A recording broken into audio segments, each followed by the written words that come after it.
negara kita nih dikelilingi sama, teman-teman boleh lihat di layar gitu ya, kalau di negara kita dikelilingi sama cincin-cincin api gitu ya, dari Sabang sampai Merauke seperti itu.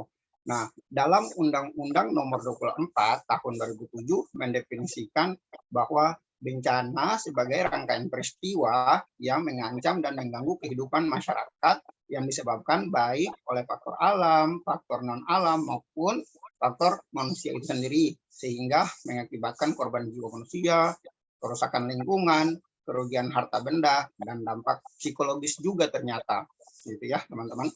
Nah, dalam Undang-Undang Nomor 24 Tahun 2007 menjelaskan tahapan penyelenggaraan bencana itu meliputi 3 tahap gitu ya. Sambil next aja teh. Nah, sambil next aja selanjutnya, slide selanjutnya. Nah, ini jadi teman-teman ketahui siklus bencana itu ada 3 tahap gitu ya, tahap prabencana, tahap saat bencana, dan tahap pasca bencana. Mungkin teman-teman calon apoteker handal dari Universitas Pajajaran bertanya-tanya, kira-kira ada nggak sih atau apa sih tugas kita sebagai apoteker atau farmasi di 3 siklus ini? Ternyata ada loh teman-teman, tugas kita atau peran kita sebagai apoteker atau farmasi itu sangat dibutuhkan, dan kita punya peran penting dalam 3 siklus ini teman-teman. Nah, teman-teman pengen tahu kan? Pengen tahu aja, pengen tahu banget nih. Oh, oke, pengen tahu aja. Ya udah, saya jelasin satu-satu ya. Nah, jadi tahap prabencana ini tugas kita itu sebagai tenaga kefarmasian, apoteker dan TTK itu adalah merencanakan dan menyiapkan dengan seksama obat-obatan dan perbekalan kesehatan yang sewaktu-waktu diperlukan dalam keadaan darurat. Keadaan darurat prabencana itu yang meliputi kesiapsiagaan, mitigasi, dan pencegahan. Nah, terus itu tugas kita ya di siklus prabencana ini. Nah, terus kalau pada saat bencana apa dong tugas kita? Pada saat tanggap darurat ada juga loh ternyata tugas kita teman-teman di sini. Tugas kita itu pada saat bencana atau tanggap darurat itu selain memastikan stok dan distribusi obat-obatan ke daerah terdampak bencana, kita sebagai apoteker dan farmasis atau tenaga teknik kefarmasian itu yang bertugas juga bekerja sama dengan tenaga kesehatan lain dalam manajemen dan monitoring terapi pasien loh, ternyata tugas kita di situ di siklus tanggap bencana. Nah, terus kalau pemulihan dan rekonstruksi atau pasca bencana, apa nih tugas kita? Ternyata masih ada juga teman-teman tugas kita di situ.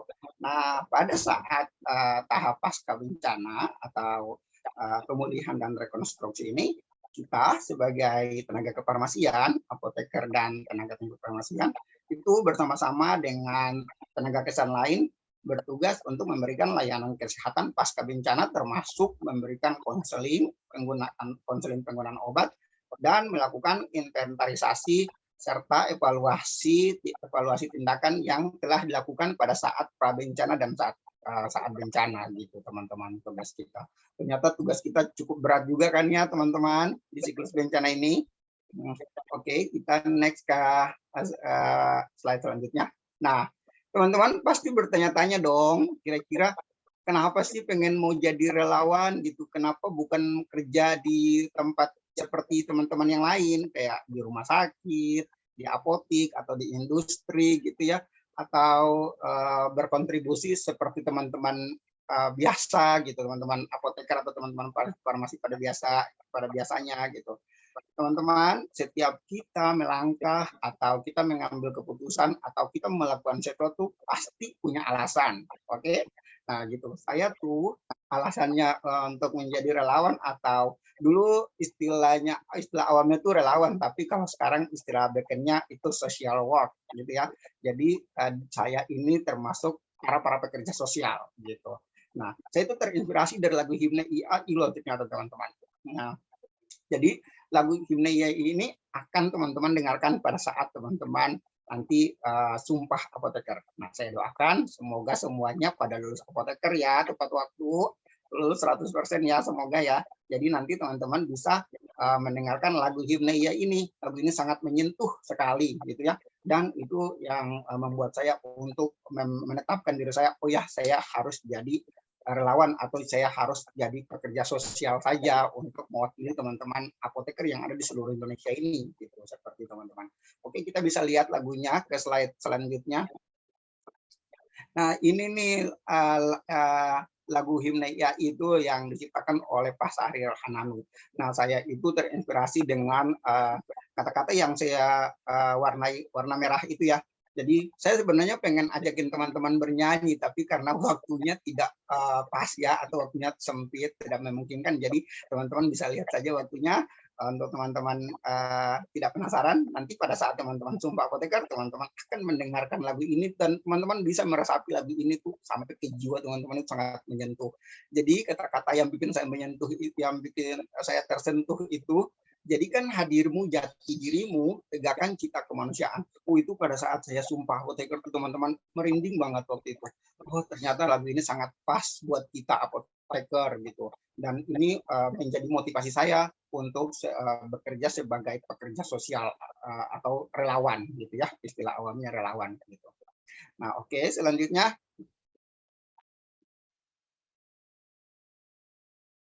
next. Nah, ini teman-teman, jadi setiap kita ke daerah bencana atau setiap ada bencana saya ditugaskan, saya sama teman-teman yang ditugaskan, itu pertama kali kita tuju itu kita harus berkoordinasi dengan pemerintah daerah bencana terlebih dahulu sebelum kita terjun ke lapangan gitu ya. Seperti teman-teman lihat di layar, waktu itu saya sama tim saya, teman-teman saya itu berkoordinasi dengan Bupati Kabupaten Alor di NTT sama kepala-kepala dinas yang saya datangin, kayak kepala dinas di Kabupaten Lembata sama di Kabupaten Alor juga waktu kemarin itu ada waktu 2021 itu ada bencana siklon Seroja. Teman-teman dengarkan waktu itu. Nah, itu saya terjun ke sana. Setiap saya ke daerah bencana, teman-teman, biasanya saya jalannya sendiri. Karena saya berangkatnya dari Jakarta sendiri karena saya home base-nya di Jakarta. Jadi saya suka berangkatnya sendiri, ditugaskan seorang diri sampai di sana saya akan bergabung dengan tim-tim yang ada di daerah bencana tersebut gitu ya. Nah, tapi sebelumnya itu harus koordinasi dulu sebelumnya. Nah, setelah kita berkoordinasi dan kepala dinas atau dari klaster kesehatan mengatakan kalau di posko daerah sini misalnya ini butuh apoteker. Nah, itu teman-teman harus kita siap sedia ditempatkan di mana saja gitu. Kita tidak bisa memilih saya maunya di kota gitu, saya tidak mau di desa gitu. Itu tidak bisa teman-teman. Bisa-bisa nanti teman-teman akan di skip gitu ya kalau misalnya kita memilih-milih tempat tugas, itu sangat tidak baik juga untuk kedepannya pada saat ada rekrutmen untuk tenaga kesehatan di daerah bencana nanti seperti itu. Jadi saran saya nanti kalau misalnya teman-teman mau terjun seperti saya atau mau mengikuti jejak saya, teman-teman siap menerima penempatan di mana saja gitu ya sesuai dengan kondisi yang ada di daerah bencana tersebut. Nah, persyaratan-persyaratan untuk menjadi seorang social work atau relawan apoteker atau farmasi itu pertama kita harus sehat jasmani dan rohani ya teman-teman ya. Soalnya itu sangat penting. Takutnya kita ke daerah bencana malahan kita yang menyusahkan orang di daerah bencana seperti itu. Sudah gitu kita juga harus punya kartu identitas seperti saya sekarang kan sudah apoteker ya, dan semoga teman-teman juga bakal menyusul apoteker nanti teman-teman harus memiliki kartu identitas apoteker atau kartu anggota IAI seperti itu. Terus teman-teman juga punya jasa farmasi, terus harus memiliki surat tanda registrasi apoteker gitu, sama memiliki surat rekomendasi apoteker. Dan teman-teman harus juga memiliki surat keterangan persetujuan dari orang tua atau wali atau suami atau istri kalau yang sudah punya berkeluarga. Itu beberapa syarat yang harus kita siapkan gitu ya sebelum kita terjun ke daerah bencana. Dan koordinasi itu sangat penting karena kita akan didata gitu. Pentingnya pendataan apa sih? Itu pendataannya nanti kita setelah kita pulang kita bakal dapat sertifikat, atau sertifikat itu sebagai pengakuan kalau kita pernah menjadi relawan atau petugas kesehatan daerah bencana di daerah tersebut gitu. Dan itu sangat sertifikat itu sangat membantu banget gitu ya. Kalau untuk saya pribadi gampang kalau misalnya saya mau mencari pekerjaan yang berhubungan dengan pekerja sosial atau social work, itu sertifikatnya sangat berguna sekali gitu ya. Dari orang-orang yang perekrutan kita itu, mereka biasanya bertanya, kamu punya sertifikat tidak, kayak gitu. Nah, kalau misalnya kita menunjukkan sertifikat itu sangat membantu seperti itu teman-teman. Seperti kemarin kayak saya masuk di Wisma Atlet, atau saya menjadi relawan di daerah-daerah bencana. Nah, itu sangat membantu sekali seperti itu. Jadi untuk teman-teman ketahui, pertama-tama teman-teman ke daerah bencana, ingat harus koordinasi terlebih dahulu dengan pemerintah daerah di daerah bencana tersebut seperti itu. Oke, selanjutnya. Nah, ini aksi apoteker selamat menjadi lawan bencana alam dan non alam. Nah, saya cerita sedikit ya tentang aksi saya sebagai apoteker daerah bencana atau sebagai tenaga kefarmasian. Nah, di setiap posko yang saya datangi itu biasanya kita punya namanya koordinator lapangan atau korlap. Dan itu pun kita baru kenal pada saat bencana itu, teman-teman. Jadi sebelumnya itu saya belum kenal sama sekali. Jadi sebelum kita memulai sesuatu aktivitas, biasanya kita diadakan briefing terlebih dahulu sama koordinator lapangan, gitu ya. Nah, kita kumpul memperkenalkan diri masing-masing, kayak misalnya saya dari farmasi atau apoteker, terus teman-teman dokter, teman-teman perawat, teman-teman bidan kalau ada. Nah, biasanya itu setelah 4 tahun ini saya ke daerah bencana, biasanya apotekernya itu di setiap posko saya sendirian gitu teman-teman. Nanti setelah saya kewalahan, saya bisa minta bantuan dan datanglah beberapa bantuan yang ditugaskan dari organisasi profesi kita gitu ya. Nah, jadi itu saya sebagai apoteker tuh bukan cuma menangani pelayanan obat saja di posko, ya saya juga ditugaskan untuk menggali informasi pasien nih. Misalnya ada pasien yang belum dievakuasi dari desa yang sangat jauh dari posko kita. Nah, kita itu bisa berhubungan dengan kepala desa atau para perangkat desa atau sekretaris desa atau orang-orang pejabat-pejabat desa yang ada di desa tersebut. Kita menghubungi orang-orang yang ada di daerah yang terisolir itu, yang ada pasiennya atau ada korban gitu ya. Jadi saya juga termasuk orang yang ditugaskan untuk menggali informasi seperti itu. Nah, kalau misalnya pasiennya kita temui, ada pasien yang kita temukan dari daerah yang sangat jauh, yang tidak bisa datang berobat ke kita. Nah, kita bisa mengirimkan bala bantuan ke sana, seperti ambulans mungkin, atau kita menghubungi beberapa orang, bagi orang SAR gitu ya, untuk mengevakuasi pasien tersebut, dan pasien itu datang ke posko kita untuk melakukan konsultasi dengan dokter terlebih dahulu. Nah, biasanya itu teman-teman, di suatu daerah bencana, setiap kita bangun posko itu ada posko rawat inap dan posko rawat jalan. Biasanya itu ada 2 tenda yang dibangun.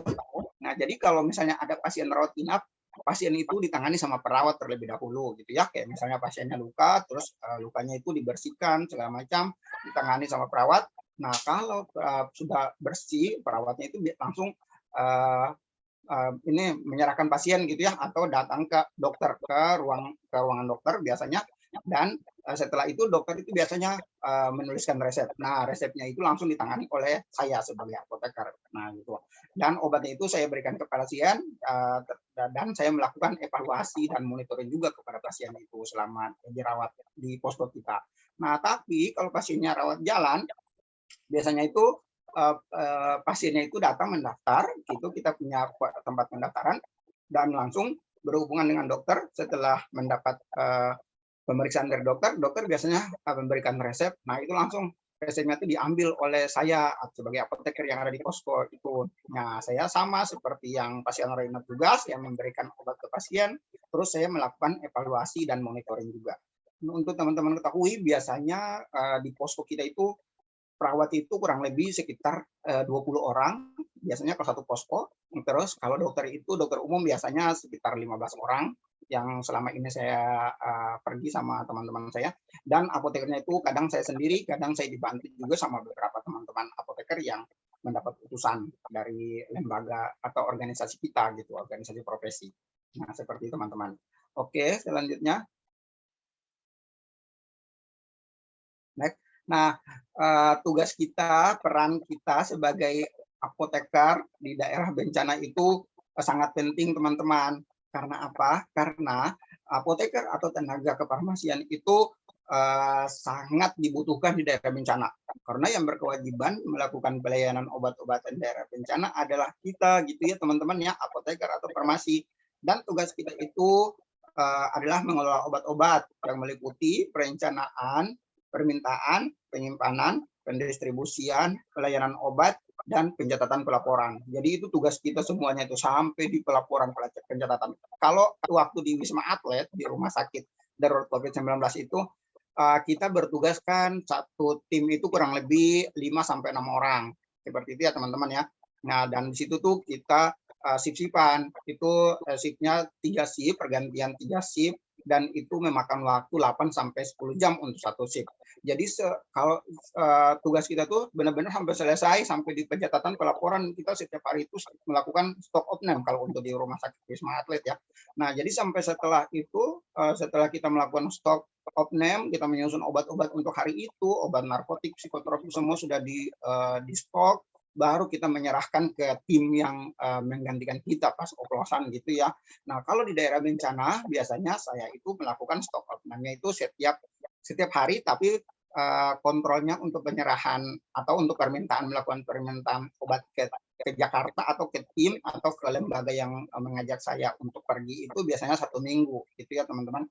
Jadi setiap minggu itu saya melakukan stok dan menyerahkannya kepada lembaga yang mengajak saya untuk pergi ke daerah bencana itu 1 minggu. Setiap minggu saya melakukan evaluasi kira-kira obat apa saja yang saya butuhkan, obat apa saja yang tidak keluar dari posko kita gitu. Jadi kalau misalnya obatnya belum terlalu banyak dipakai, saya koordinasi lagi dengan dokternya. Dok, obatnya ini masih ada dan belum dipakai. Kalau misalnya ada pasien dengan keluhan yang membutuhkan obat ini tolong dikeluarkan. Nah, begitu biasanya saya mengajak komunikasi dengan teman-teman dokter sama teman-teman perawat juga seperti itu, teman-teman. Oke, selanjutnya.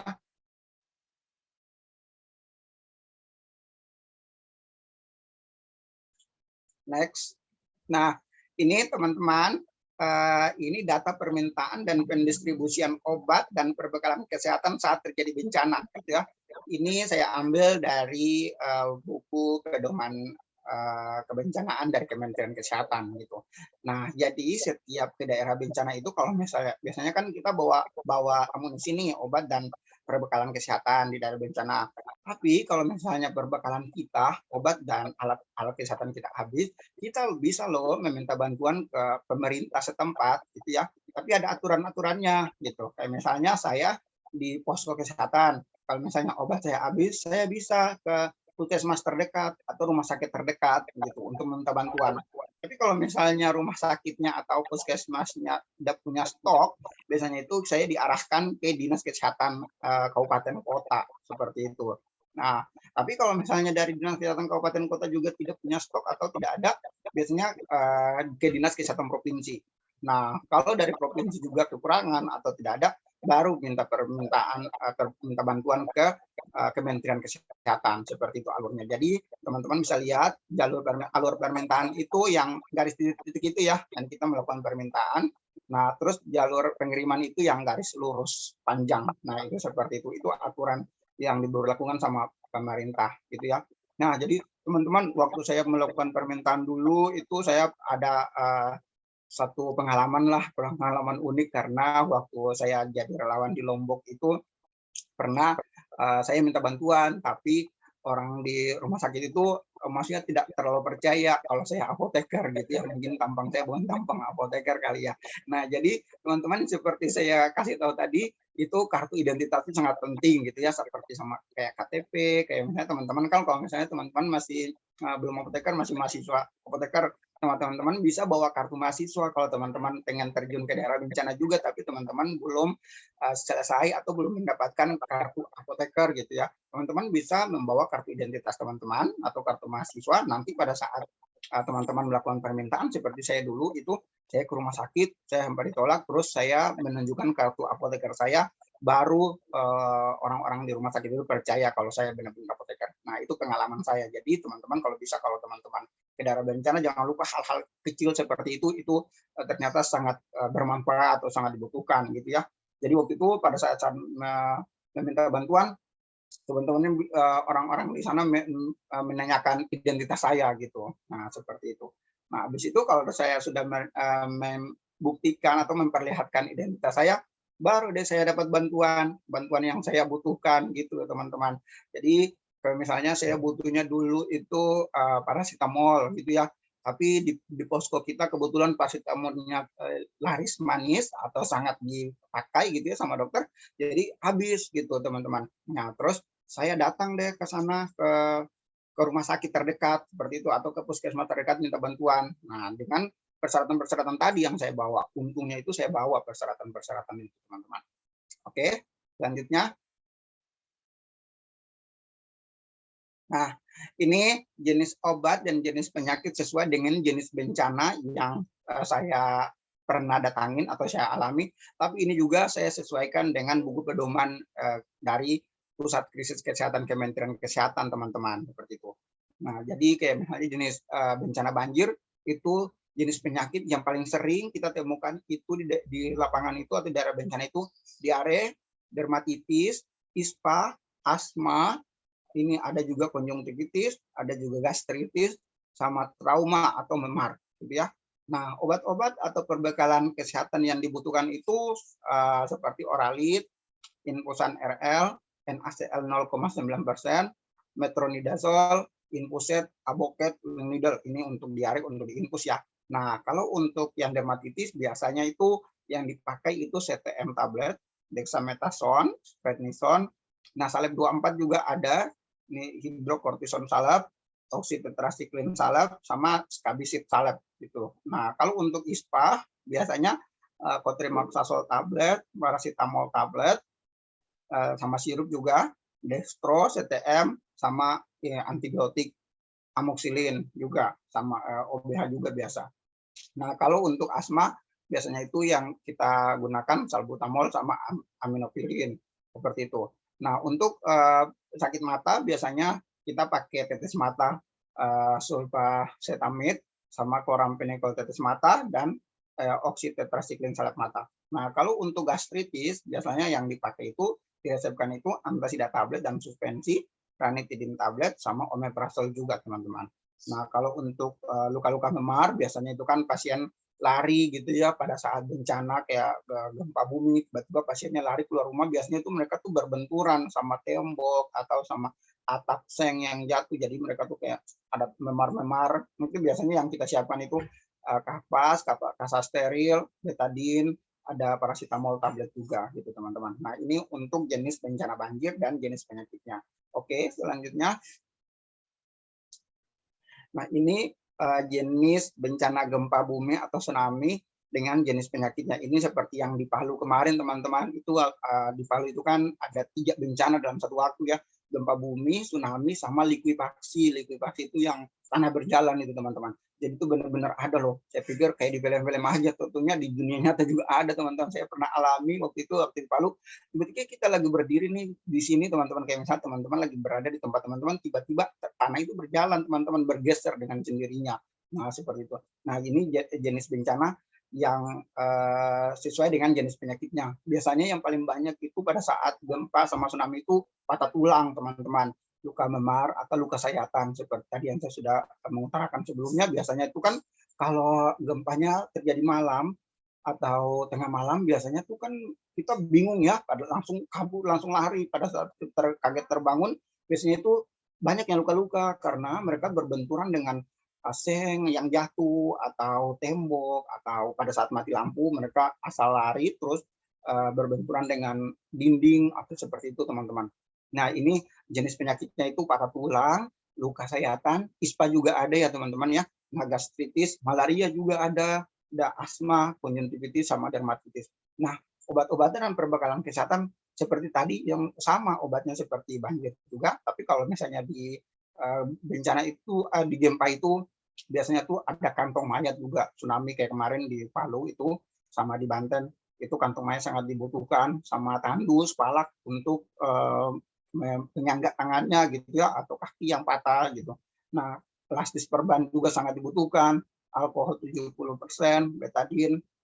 Nah, itu kalau jarum jahit biasanya teman-teman perawat yang siapkan, tapi berkoordinasi dengan kita sebagai farmasi atau apoteker gitu yang ada di posko. Nah, seperti itu teman-teman bisa lihat di layar ya, jenis bencana dan jenis penyakit serta obat dan perbekalan yang dibutuhkan seperti itu. Untuk tidak membuang waktu lama, kita selanjutnya saja ke slide selanjutnya.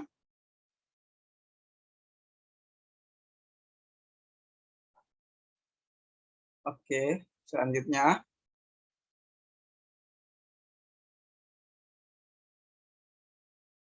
Nah, ini bisa diklik lagi. Nah, ini penyimpanan obat di daerah bencana. Untuk teman-teman ketahui, karena setiap ke daerah bencana saya selalu sendiri, apotekernya saya sendiri atau farmasinya saya kadang sendiri. Biasanya itu langsung itu saya melakukan penyimpanan obat itu berdasarkan kelas terapi atau menurut abjad teman-teman. Karena apa? Karena biasanya saya itu juga pergi untuk melakukan pengobatan keliling ke daerah-daerah yang susah untuk dijangkau gitu ya. Jadi sebelum saya ke daerah-daerah terisolir atau untuk melakukan mobile medik atau pengobatan keliling, biasanya saya menyerahkan obat-obat dan perbekalan kesehatan itu ke teman-teman perawat atau teman-teman dokter. Kebetulan teman-teman perawat sama teman-teman dokter itu kan agak agak banyak di posko seperti itu ya teman-teman. Jadi kita itu bisa bagi-bagi personil. Nah, tapi karena farmasi atau apoteker saya seorang diri, nah mau tak mau saya selalu ditugaskan juga untuk ikut mobile medik. Nah, sebelum saya pergi, saya tuh melakukan pencatatan untuk stok obat-obat yang ada di posko kita seperti teman-teman lihat. Jadi saya bisa tempel di tembok atau di tiang itu obat-obat saya buat stok dan saya menyerahkannya ke teman perawat atau teman dokter. Jadi pada saat ada bencana tiba, teman-teman dokter sama perawat itu tidak panik dan tidak tergesa-gesa untuk mencari obat yang ada di ruang apotik atau di ruang farmasi gitu teman-teman. Nah, karena kalau misalnya saya pergi kan biasanya ke daerah yang sangat terisolir itu susah jaringan gitu ya. Nah, sebelum jadi untuk meminimalisir miskomunikasi biar teman-teman perawat sama teman-teman dokter juga tidak kelabakan. Nah, saya menyimpan obat itu berdasarkan kelas terapi begitu seperti dan menurut abjad. Jadi kayak misalnya obat amoxilin atau antasida atau asam mefenamat gitu ya, itu saya tulis di satu lembar huruf A semua, kalau obat huruf B semua gitu. Nah, saya menyerahkanlah ke teman-teman yang ada di posko, teman-teman dokter sama teman perawat. Nah, jadi teman-teman perawat itu tidak bingung lagi. Oh iya, obatnya di mana ya gitu, di mana ya? Kalau misalnya gempa kan biasa kita panik-panik ya teman-teman ya. Kalau ada gempa datang, waduh, ini di mana di mana? Jadi saya bikinnya seperti itu. Jadi di dalam dus itu saya beli kotak-kotak itu, saya simpan obat-obat di situ. Seperti teman-teman lihat itu ada dus-dus kotak-kotak seperti itu ya. Nah, saya simpan di situ obat-obatnya agar gampang didapat sama teman-teman yang bertugas di posko kalau misalnya saya ikut sama tim mobile medik atau tim pengobatan keliling seperti itu. Oke. Selanjutnya teh. Nah, ini saya distribusi obat dan alat kesehatan di daerah bencana. Jadi obat-obat itu sebelum saya menggunakannya, obat-obat yang ada di posko saya itu, di posko kami biasanya saya membeli box-box kotak-kotak obat dan saya menulis di atasnya teman-teman. Jadi obat ini khusus untuk klinik emergensi, untuk klinik kayak IGD gitu ya di posko kami. Terus obat untuk perawatan insentif gitu ya, sama obat untuk mobile medik atau perawatan keliling, sama obat-obat yang tidak kita pakai itu biasanya saya serahkannya ke rumah sakit terdekat, tapi dengan persetujuan dari dinas kesehatan setempat gitu teman-teman. Nah, jadi sebelum kita memulai beraktivitas itu obat-obatnya saya pilih-pilih dulu nih, kira-kira obat-obat mana saja yang digunakan untuk klinik emergensi. Nah, saya tulis tuh di boxnya, box kotak obat yang besar gitu ya teman-teman ya. Nah, jadi teman-teman yang ada di posko, teman-teman perawat kalau mereka butuh obat dan saya kebetulan lagi tidak ada di tempat, teman-teman perawat atau teman-teman dokter itu bisa gampang mengambilnya gitu. jadi teman-teman tuh tidak asal ambil aja gitu, maksudnya tidak bongkar sana bongkar sini. Jadi semuanya sudah ada, sudah tertata dengan rapi gitu teman-teman. Soalnya kalau kayak misalnya bencana gempa bumi itu kan kita tidak tahu ya kalau bencananya datang pada saat apa, jam berapa, kita tidak tahu. Kayak kemarin di Lombok itu satu hari itu bisa lebih dari 20 kali bencana gempa bumi gitu. Nah, otomatis panik kan di situ. Nah, jadi sebelum saya teman-teman yang ada di posko panik-panik, nah saya memberitahukan kepada mereka nih, kalau yang di tempat sini box ini khusus untuk klinik emergensi ya teman-teman gitu. Jadi mereka juga pas kalau misalnya ada yang pasien sito atau emergensi langsung deh mereka ambil di situ gitu. Nah ini untuk mobile medik ya. Nah jadi pada saat ada panggilan nih kita harus pergi ke daerah yang daerah sana yang jauh, yang lewati misalnya pernah kita alami itu lewati 10 gunung gitu. Nah itu obat-obat yang mereka bawa itu obat-obat memang untuk mobile medik gitu. Jadi tidak kocar kacir lagi ambil sana ambil sini gitu. Ya, jadi sudah ada stok-stoknya yang saya siapkan gitu ya untuk didistribusikan gitu. Nah, kalau misalnya ada pasien yang rawat inap, perawat atau dokter butuh obat nih, obat ini khusus untuk yang rawat inap ya misalnya pasien A dia butuh paracetamol, jadi di situ sudah ada untuk perawatan insentifnya, paracetamolnya sudah tersedia di situ. Jadi saya itu melakukan kontrol itu setiap hari gitu, saya lihat kira-kira obatnya masih cukup tidak, gini obatnya masih ada tidak gitu. Nah, kalau obat-obat yang tidak terpakai, biasanya obat-obat dari donatur gitu, mendonasikan obat-obat kan mereka kadang yang mendonasi itu bukan hanya orang kesehatan aja ya, kadang juga orang awam yang pengen bantu dengan memberikan obat. Nah, itu kita ambil saja teman-teman. Tapi kalau misalnya obatnya kita tidak pakai, nah udah saya biasanya simpan di satu box dan saya akan menyerahkannya ke rumah sakit terdekat atau pasienkes terdekat. Tapi saya koordinasi dulu nih dengan dinas kesehatan setempat gitu teman-teman. Kira-kira obat ini bisa tidak saya serahkan ke rumah sakit gitu, saya distribusikan ke rumah sakit. Siapa tahu rumah sakit itu membutuhkan obat yang kita punya tapi kita tidak memakainya seperti itu. Dan saya juga itu setiap hari mengontrol tanggal kadaluarsanya, mengontrol kondisi obatnya, terus nomor bednya semua saya catat seperti teman-teman. Oke, selanjutnya. Nah, ini teman-teman, saya melakukan dispensing di daerah bencana alam.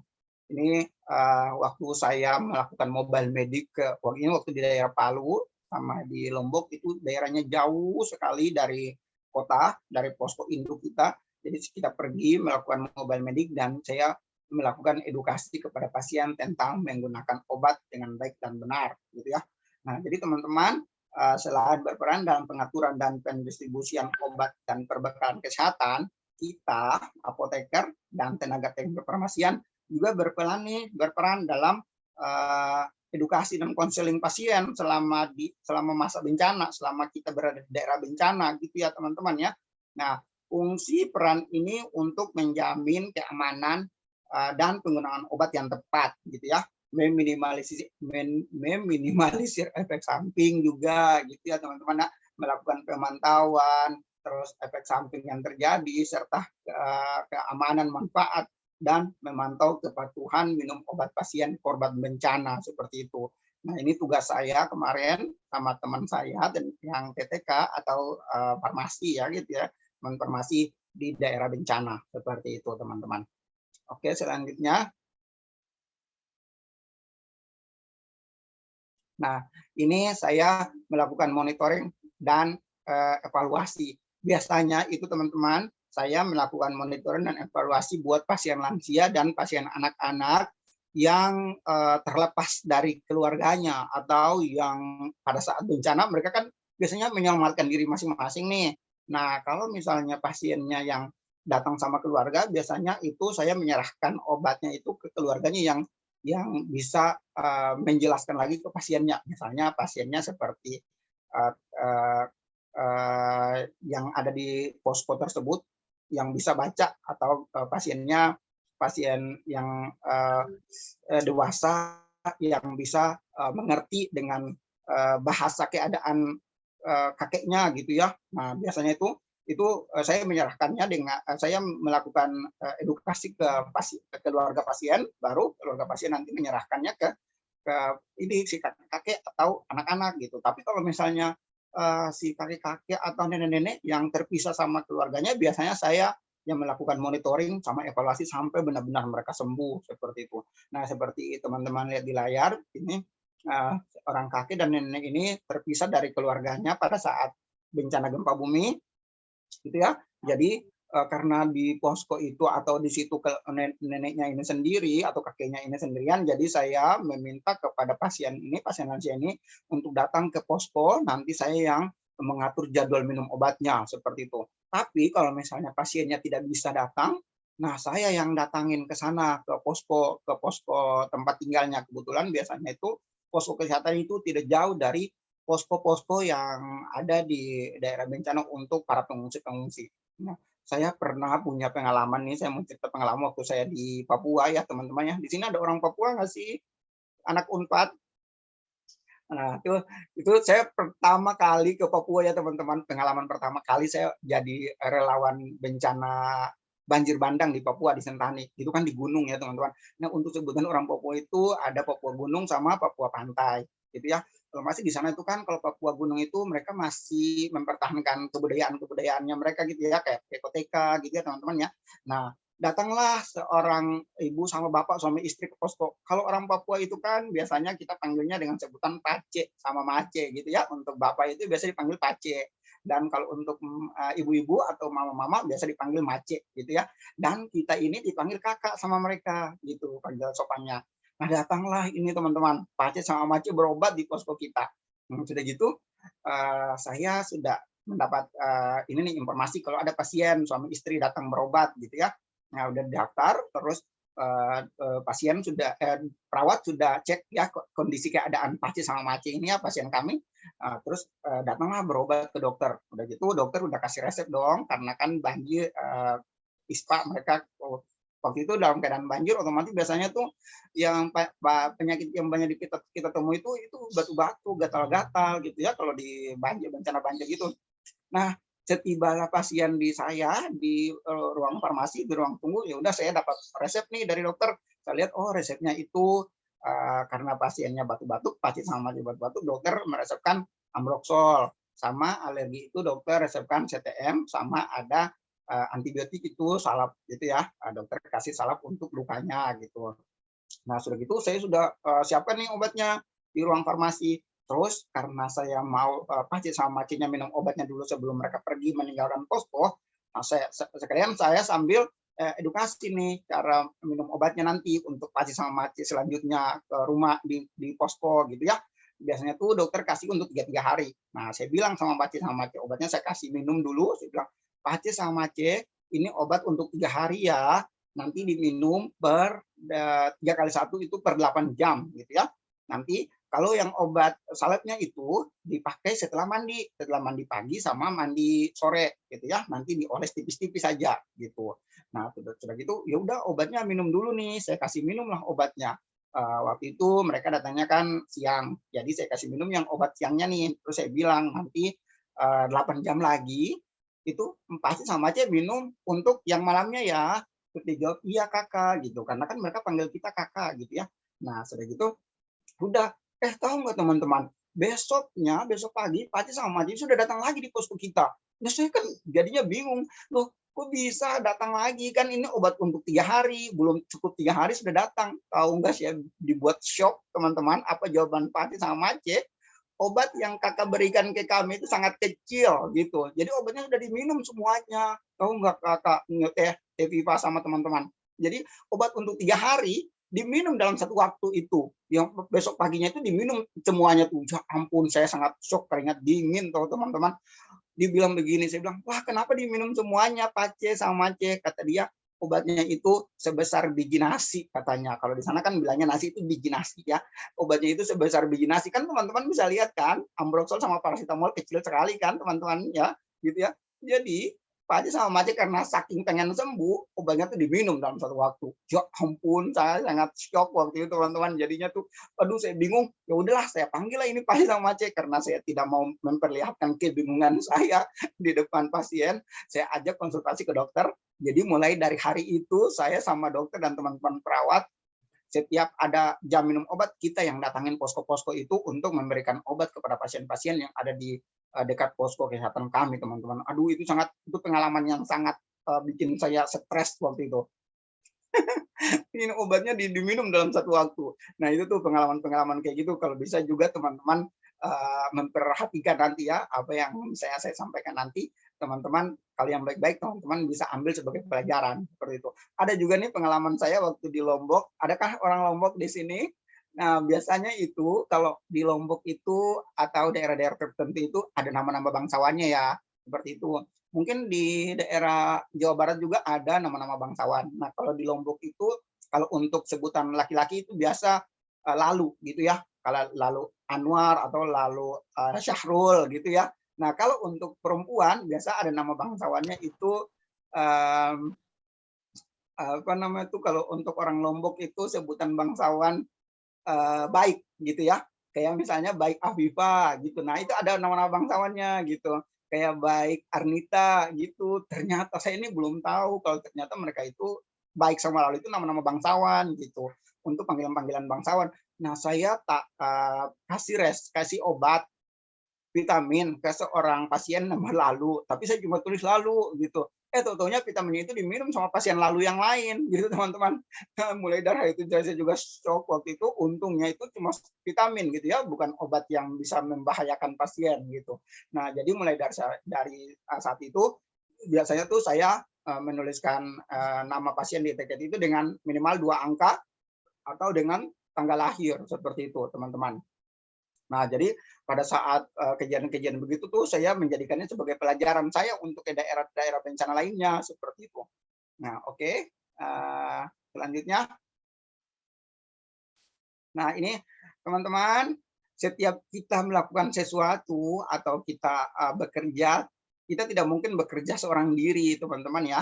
Otomatis kita butuh tim atau butuh teman dalam melakukan evakuasi suatu pekerjaan, apalagi daerah bencana, begitu. Nah ini saya melakukan kolaborasi dengan teman-teman kesehatan lain, itu antara lain dokter, perawat, ada bidan juga, itu ya.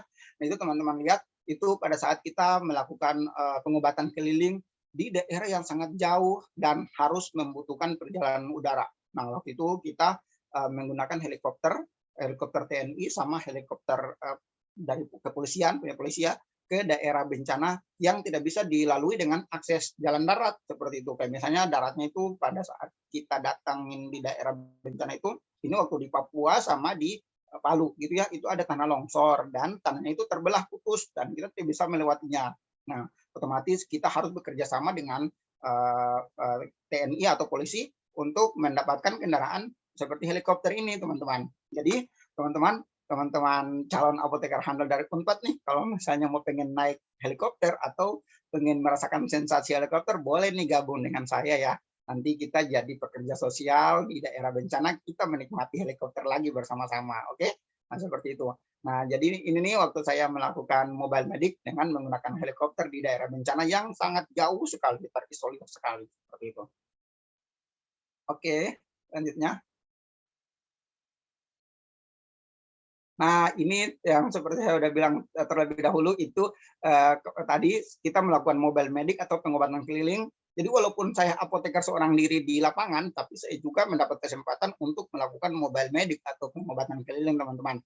Nah, ini tugas saya saat saya mengedukasi atau memberikan obat kepada pasien, melakukan dispensing gitu ya kepada pasien di daerah sangat terisolir, sangat terpencil, begitu ya. Nah itu tuh poskonya seperti teman lihat di bawah di layar, itu cuma kayak gitu aja tuh tenda mereka tuh teman-teman. Jadi kita buka posko seperti itu, ya udah melakukan pengobatan deh di situ, semuanya kumpul, pasien-pasiennya kumpul. Nah di situ, nah box-boxnya itu obat-obatnya itu saya taruhnya di seperti box yang teman-teman lihat di box gitu. Jadi itu khusus untuk obat-obat mobile medic. Jadi tidak bisa diganggu gugat lagi gitu teman-teman. Nah setelah mobile medic, saya ini lagi nih buat stok of name lagi. kira-kira obat apa saja yang habis tadi ya pada saat mobile medik. Nah, kalau misalnya obatnya habis, ya udah saya tambah lagi dalam boxnya, diambil lagi obat-obat yang ada di kayak misalnya bikin kayak gudang-gudang kecil gitu ya, untuk penampungan gitu ya, penampungan obat-obat seperti itu teman-teman. Nah, ini kita melakukan mobile medik pakai juga mobil pick up gitu teman-teman. Nah, ini waktu di Lombok, jadi itu masih bisa didatangin dengan mobil, jalannya masih masih bisa pakai mobil. Nah, tapi kita obatnya tuh di belakang di pick up, jadi dokter sama perawatnya tuh depan, saya di belakang gitu ya.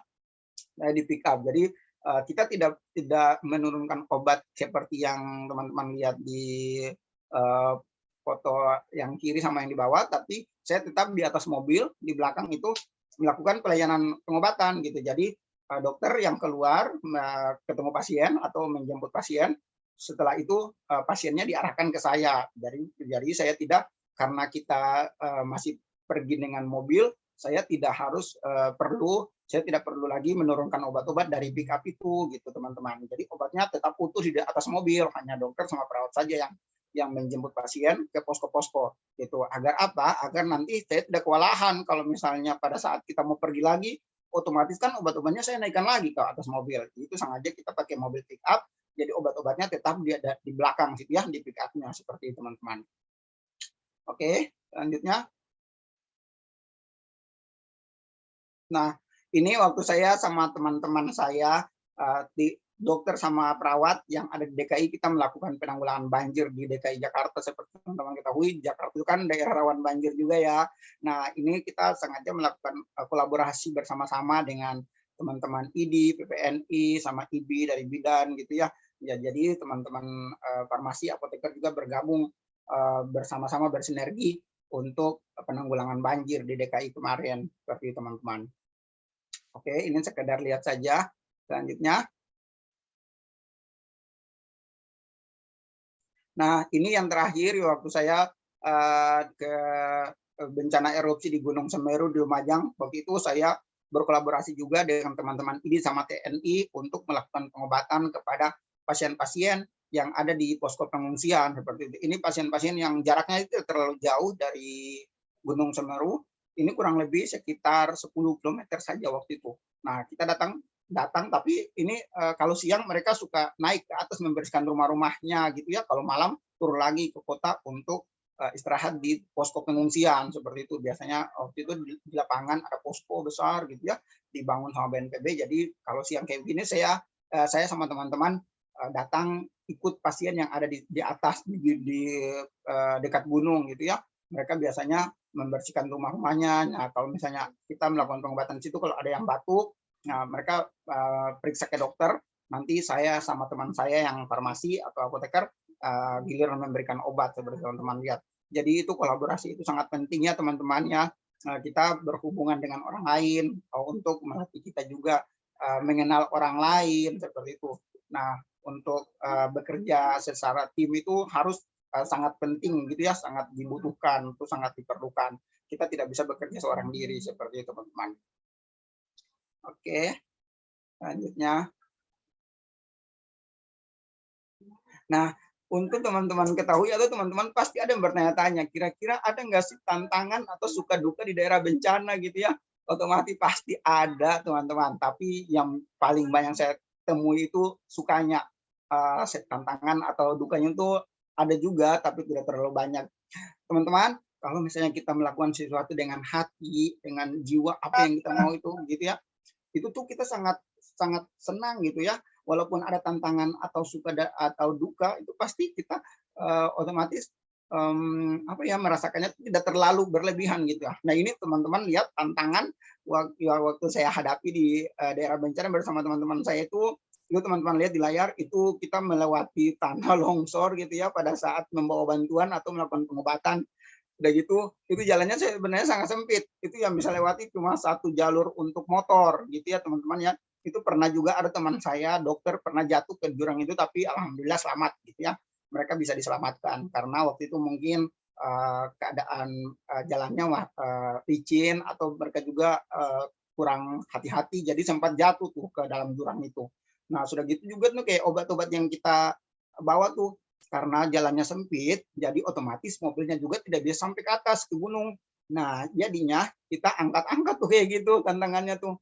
Nah, terus tantangan beratnya juga apa tuh teman-teman? Itu bahasa. Kalau teman-teman ketahui saya kan dari Ambon ya, aslinya saya dari Maluku. Nah, otomatis kalau saya ke daerah bencana kayak ke Palu, kayak ke Jawa kemarin, kayak ke Lumajang, otomatis itu kan pakai biasanya orang tua di sana tuh kan pakai bahasa daerah tuh, bahasa Jawa. Nah, itu saya tidak mengerti teman-teman. Jadi saya biasanya tuh pakai juru bahasa atau kayak misalnya saya ajak orang di sana gitu ya, orang di sana yang lebih muda, misalnya yang kayak sebaya dengan saya, yang bisa membantu saya untuk mengartikan apa yang diomongin sama pasien-pasien yang pasien lansia mungkin yang tidak bisa bahasa Indonesianya belum terlalu lancar gitu ya. Nah, biasanya saya meminta bantuan seperti itu. Nah, itu pada saat ke daerah bencana yang saya tidak mengerti bahasa gitu ya teman-teman. Tapi kadang juga saya biasa searching kira-kira bahasa-bahasa penting apa ya gitu, kayak misalnya tanya mau kemana kayak gitu, kayak misalnya ini obatnya dipakainya 3 kali sehari. Nah, itu biasanya saya belajar juga, kadang saya catat, terus saya untuk melatih percakapan saya biasanya saya catat tuh, saya mencoba-coba untuk mengutarakannya, tapi kebanyakan saya pakai teman yang di dekat, yang di sana dekat, tinggal dekat pasien-pasien itu, jadi mereka bisa membantu mengartikan apa yang diutarakan gitu. Nah, itu tantangan suka dan duka. Kalau sukanya, wah saya bisa ketemu banyak orang seperti teman-teman lihat di bawah itu, bisa foto-foto bareng dengan orang-orang di daerah bencana pada saat selesai pengobatan. Nah, kita juga bisa kolaborasi dengan lembaga-lembaga kemanusiaan yang terjun langsung ke daerah bencana gitu. Nah, itu sukanya gitu, bisa ketemu banyak banget sama orang-orang, dan orang-orang itu sampai sekarang masih berkomunikasi gitu. Kalau misalnya bertukar pikiran, bertukar pengalaman, terus kalau misalnya ada pelatihan-pelatihan kebencanaan, kita bisa saling berbagi informasi. Nah, itu sukanya teman-teman. Nah, kalau tantangannya seperti teman-teman lihat tadi, teman-teman lihat di layar gitu. Susah-susah kita angkat barang gitu ya. Obat-obatnya diangkat gitu melewati jurang. Nah, itu tantangannya tuh kalau di daerah bencana. Oke, selanjutnya. Nah, saya juga tuh kemarin diajak sama tim psikologi untuk berbagi trauma healing atau psikososial ke adik-adik daerah bencana. Teman-teman lihat ini pada saat di NTT sama di Lombok dan di Papua. Kita itu melakukan trauma healing atau psikososial ke adik-adik yang terdampak gitu ya. Seperti yang tadi sudah saya bilang, otomatis kan psikologis mereka kan terganggu gitu ya. Nah, ini nih jadi kita sebagai farmasi atau apoteker itu bukan cuma di pelayanan obat saja gitu. Kita juga bisa membantu teman-teman psikolog untuk membantu psikologis adik-adik dengan cara melakukan psikososial atau trauma healing gitu ya. Nah, saya itu kemarin berbagi pengalaman dan dengan itu lagu 5O teman-teman. Ada nanti saya nanti akan berbagi lagunya, tapi saya tidak bisa bernyanyi sekarang karena waktu kita juga tidak terlalu banyak.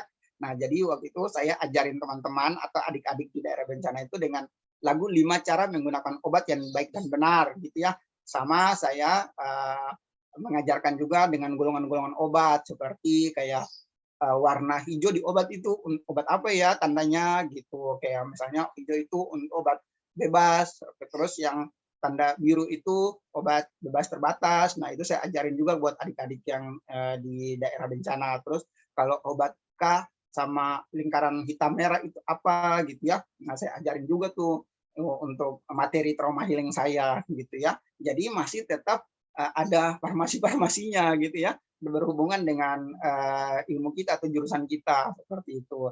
Atau saya kemarin juga itu waktu di Papua mengajar tentang cara mencuci tangan gitu ya, tapi pakai lagu ini Baby Shark gitu sambil goyang-goyang, kan otomatis kalau adik-adik lihat joget-joget gitu suka ya gitu, seperti adik-adik di Papua itu mereka senang dengan itu, dengan cara mencuci tangan yang baik dan benar dengan menggunakan lagu Baby Shark kayak gitu.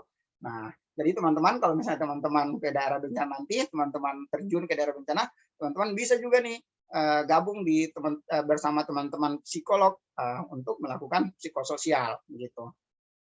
Oke, selanjutnya. Nah, untuk saat ini tuh wajib ya teman-teman.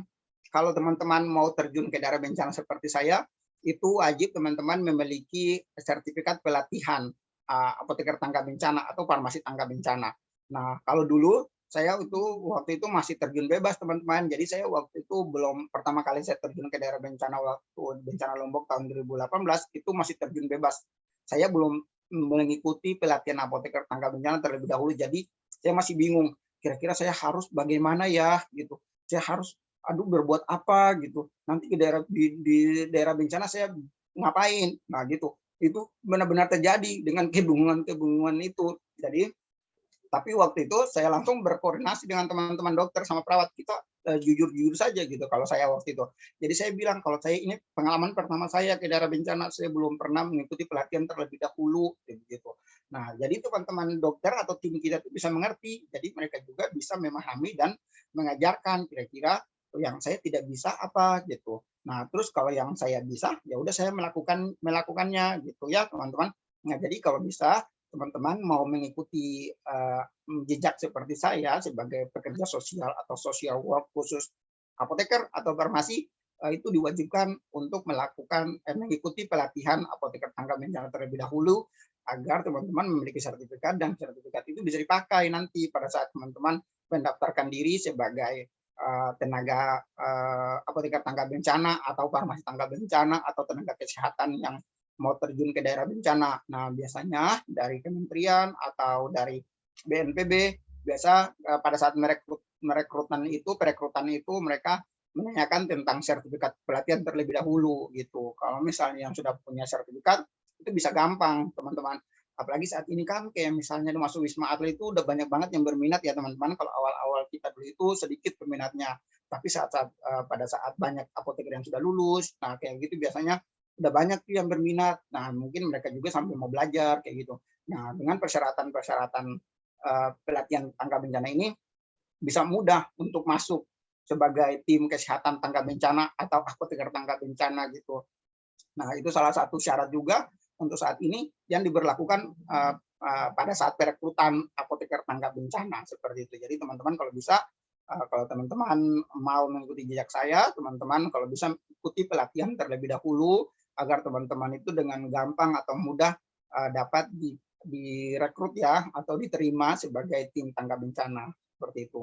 Ini waktu saya ikut pelatihan waktu di Jawa Tengah sama apoteker tangga bencana PDI Jawa Tengah waktu itu. Oke, selanjutnya. Nah, ini juga nih saya termasuk salah satu apoteker yang mendapat kesempatan untuk melakukan pelatihan disaster management team se-Indonesia gitu ya, untuk peningkatan kapasitas dan integritas program krisis kesehatan dengan disaster management team se-Indonesia untuk memperkuat field security yang diadakan oleh Pusat Krisis Kesehatan dari Kementerian Kesehatan. Ini bukannya saya mau menyombongkan diri ya teman-teman, ini apoteker hanya saya sendiri yang diundang untuk acara ini. Jadi teman-teman kalau misalnya teman-teman lakukan saja sesuatu yang teman-teman inginkan, teman-teman fokus, teman-teman kalau misalnya teman-teman sudah terbiasa mengikuti kegiatan kebencanaan atau pekerja sosial gitu ya, teman-teman pasti akan dilirik sama Kementerian Kesehatan atau Badan Nasional Penanggulangan Bencana. Nanti pada saat ada kegiatan-kegiatan besar itu mereka undang teman-teman untuk ikut ke sana seperti itu, untuk kegiatan-kegiatan kayak gitu. Nah, jadi ini saya mendedikasikan diri saya bukan untuk saya sendiri, tapi untuk mewakili teman-teman apoteker atau calon apoteker yang ada di Indonesia gitu kan.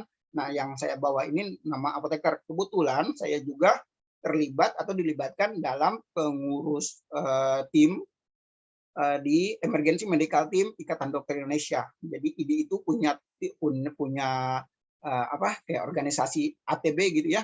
Nah, di situ tuh ada beberapa tenaga kesehatan yang bukan cuma dokter gitu. Ada juga kalau apoteker cuma 2 orang yang direkrut untuk bergabung dengan Emergency Medical Team ini seperti itu.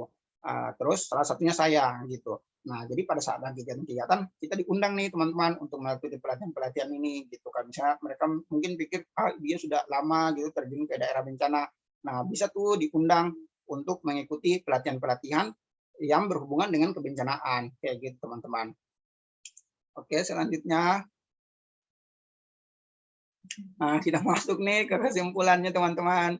Nah, Sebagai tenaga kesehatan profesional, kita apoteker atau tenaga teknik kefarmasian atau farmasis juga memiliki peran penting untuk saling bekerja sama dengan tenaga kesehatan lain di daerah bencana, terutama dalam hal pengobatan dan pemantauan terapi obat terhadap pasien. Oke teman-teman, apoteker atau tenaga teknik kefarmasian atau farmasi membutuhkan pengembangan dan pelatihan profesional berkelanjutan untuk peran farmasi di daerah bencana, seperti pelatihan-pelatihan mungkin nanti kalau misalnya teman-teman dari Unpad mau buat pelatihan gitu. Kayak kemarin tuh yang saya temui itu dari Unhas ya, teman-teman farmasi atau teman-teman mahasiswa apoteker Unhas itu mereka biasanya buat pelatihan bekerja sama dengan BPBD, Badan Penanggulangan Bencana Daerah, untuk itu kayak buat simulasi-simulasi kecil di kampusnya seperti itu yang saya temuin ya, kayak gitu. Kalau di kedokteran biasanya tuh ada juga yang saya dengar dari tim emergency medical team itu mereka sudah merambah ke semua kampus-kampus yang ada jurusan kedokterannya untuk melakukan workshop gitu ya atau pelatihan-pelatihan. Kalau di mahasiswa kedokteran itu biasa ada TBM namanya tim bantuan medis kayak gitu. Jadi mereka tuh sering kayak kolaborasi antara misalnya kampus Unpad dengan kampus UI atau ITB. Nah mereka tuh buat pelatihan-pelatihan bersama gitu seperti itu. Nanti pada saat mereka sudah jadi dokter atau nanti teman-teman juga yang calon apoteker sudah jadi apoteker, ilmunya bisa dipakai kalau misalnya teman-teman mau terjun ke daerah bencana seperti itu teman-teman. Oke, selanjutnya. Nah ini saya punya quotes nih atau kata-kata buat teman-teman menyemangati teman-teman. Oke teman-teman, buat teman-teman calon apoteker handal dari Unpad nih, teman-teman jangan takut jadi relawan ya. Kita mungkin harus melakukan sesuatu yang baik, namun kita akan memperoleh sesuatu yang lebih baik lagi. Karena sebaik-baik manusia adalah manusia yang bermanfaat untuk manusia yang lain. Oke, teman-teman, next. Ada lagi nih quotes. Nah, ini buat teman-teman calon apoteker handal Unpad. Kamu tidak harus jadi hebat untuk memulai, tapi kamu harus mulai dulu untuk menjadi hebat. Oke, ini dari om saya nih katanya, Zig Ziglar. Iya. Oke, next. Nah, teman-teman, nah ini teman-teman untuk teman-teman yang mau kepo atau mau lihat kegiatan-kegiatan saya, teman-teman bisa nonton nih di YouTube saya Apoteker Anwar Diari. Tapi jangan lupa like dan subscribe juga ya teman-teman ya. Nah untuk teman-teman yang mungkin punya pertanyaan tapi bingung mau mengutarakan bagaimana cara menyampaikannya atau waktunya sempit, teman-teman bisa hubungi saya di WhatsApp saya 081320922123 atau DM saya di Instagram saya @anwarkobalamin, atau teman-teman juga bisa main ke Facebook saya Anwar Channel Kobalamin gitu. Oke, mungkin hanya ini yang bisa saya sampaikan ya teman-teman. Gitu ya, apa yang baik dari saya teman-teman bisa ikuti, apa yang tidak baik dari saya teman-teman bisa perbaiki untuk menjadi lebih baik lagi. Semoga kita bisa ketemu lagi di lain waktu teman-teman. Nah, teman-teman kalau misalnya ada pertanyaan boleh nih kita berdiskusi atau bisa hubungi saya di media sosial saya kalau teman-teman punya pertanyaan tapi belum bisa mengutarakan sekarang. Oke, terima kasih Teh Viva. Terima kasih Bapak Anwar yang telah memberikan banyak ilmunya perihal apoteker tanggap bencana ini sangat menarik ya. Saya sebagai mahasiswa apoteker yang insya Allah nanti akan menjadi apoteker tertarik sekali nih untuk berpartisipasi dalam relawan tanggap bencana. Selain itu juga Amin. kita tuh tahu gitu kalau peran apoteker itu tidak hanya di bidang industri, apotek, puskesmas, tapi juga kita bisa bekerja menjadi relawan bahkan dibutuhkan relawan apoteker ini ya Iya, Pak ya. iya. Selanjutnya akan ada sesi tanya jawab. Ya. Untuk peserta yang ingin bertanya bisa langsung raise hand dan meng-on-kan mikrofonnya. Oke. Oh, ini saya punya info juga nih, bentar Ibu Teh Viva. Nah, jadi Boleh Pak? saya punya video nanti diputarnya tuh selesai sesi ini ya Teh Viva ya. Jadi video saya itu menceritakan saya bekerja di rumah sakit terapung. Nah, teman-teman belum pernah kan lihat rumah sakit terapung? Nah, nanti videonya itu akan bercerita tentang pengalaman saya bekerja di kapal dan di darat gitu ya. Jadi di Indonesia ini rumah sakit terapung belum banyak ya teman-teman, kurang lebih baru 3 aja. Jadi saya termasuk salah satu apoteker yang dilibatkan dalam bencana siklon Seroja dulu yang di NTT itu menggunakan rumah sakit terapung Satya Erlangga. Nanti teman-teman tetap stay di sini ya. Akan ada video yang diputar sama TV nanti. Oke. Oke Bapak. Teman-teman ada yang ingin ditanyakan? Oh ini, sudah ada Rania. Boleh Rania untuk meng-on-kan mikrofonnya? Baik, Assalamualaikum. Perkenalkan saya Rania, mahasiswa apoteker Farmasi Unpad. Punten Pak, izin bertanya. Ya, Saya ingin bertanya sebenarnya bagaimana sih teknisnya kalau ingin mendaftar sebagai relawan? Apakah kita memang terlebih dahulu harus masuk ke dalam organisasi apoteker tanggap bencana atau seperti apa ya Pak? Terima ya, kasih. oke. Ini saya langsung jawab, Teh Viva, atau gimana? Boleh langsung dijawab Bapak? Oh iya, makasih Teh Rania, salam kenal. Nah gitu. Nah kalau misalnya Teh Rania mau terjun nih, bisa langsung terjun kayak kemarin waktu di Palu itu saya ketemu beberapa mahasiswa dari mahasiswa farmasi dari Unhas, Universitas Hasanuddin. Jadi ternyata di Unhas itu sudah punya juga nih kayak ATB gitu, tapi mereka tuh lingkupnya mahasiswa gitu. Maksudnya mereka bikin kayak komunitas mahasiswa farmasi peduli bencana. Nah gitu. Nah jadi seperti kalau misalnya yang saya bilang tadi yang kedokteran itu mereka punya tim bantuan medis gitu ya. Ya, jadi seperti Terania ini kalau misalnya mudah mau ikut ke daerah bencana bisa dengan syarat itu kalau misalnya untuk mahasiswa harus punya kartu mahasiswa ya. Kartu mahasiswa itu wajib yang perlu dibawa.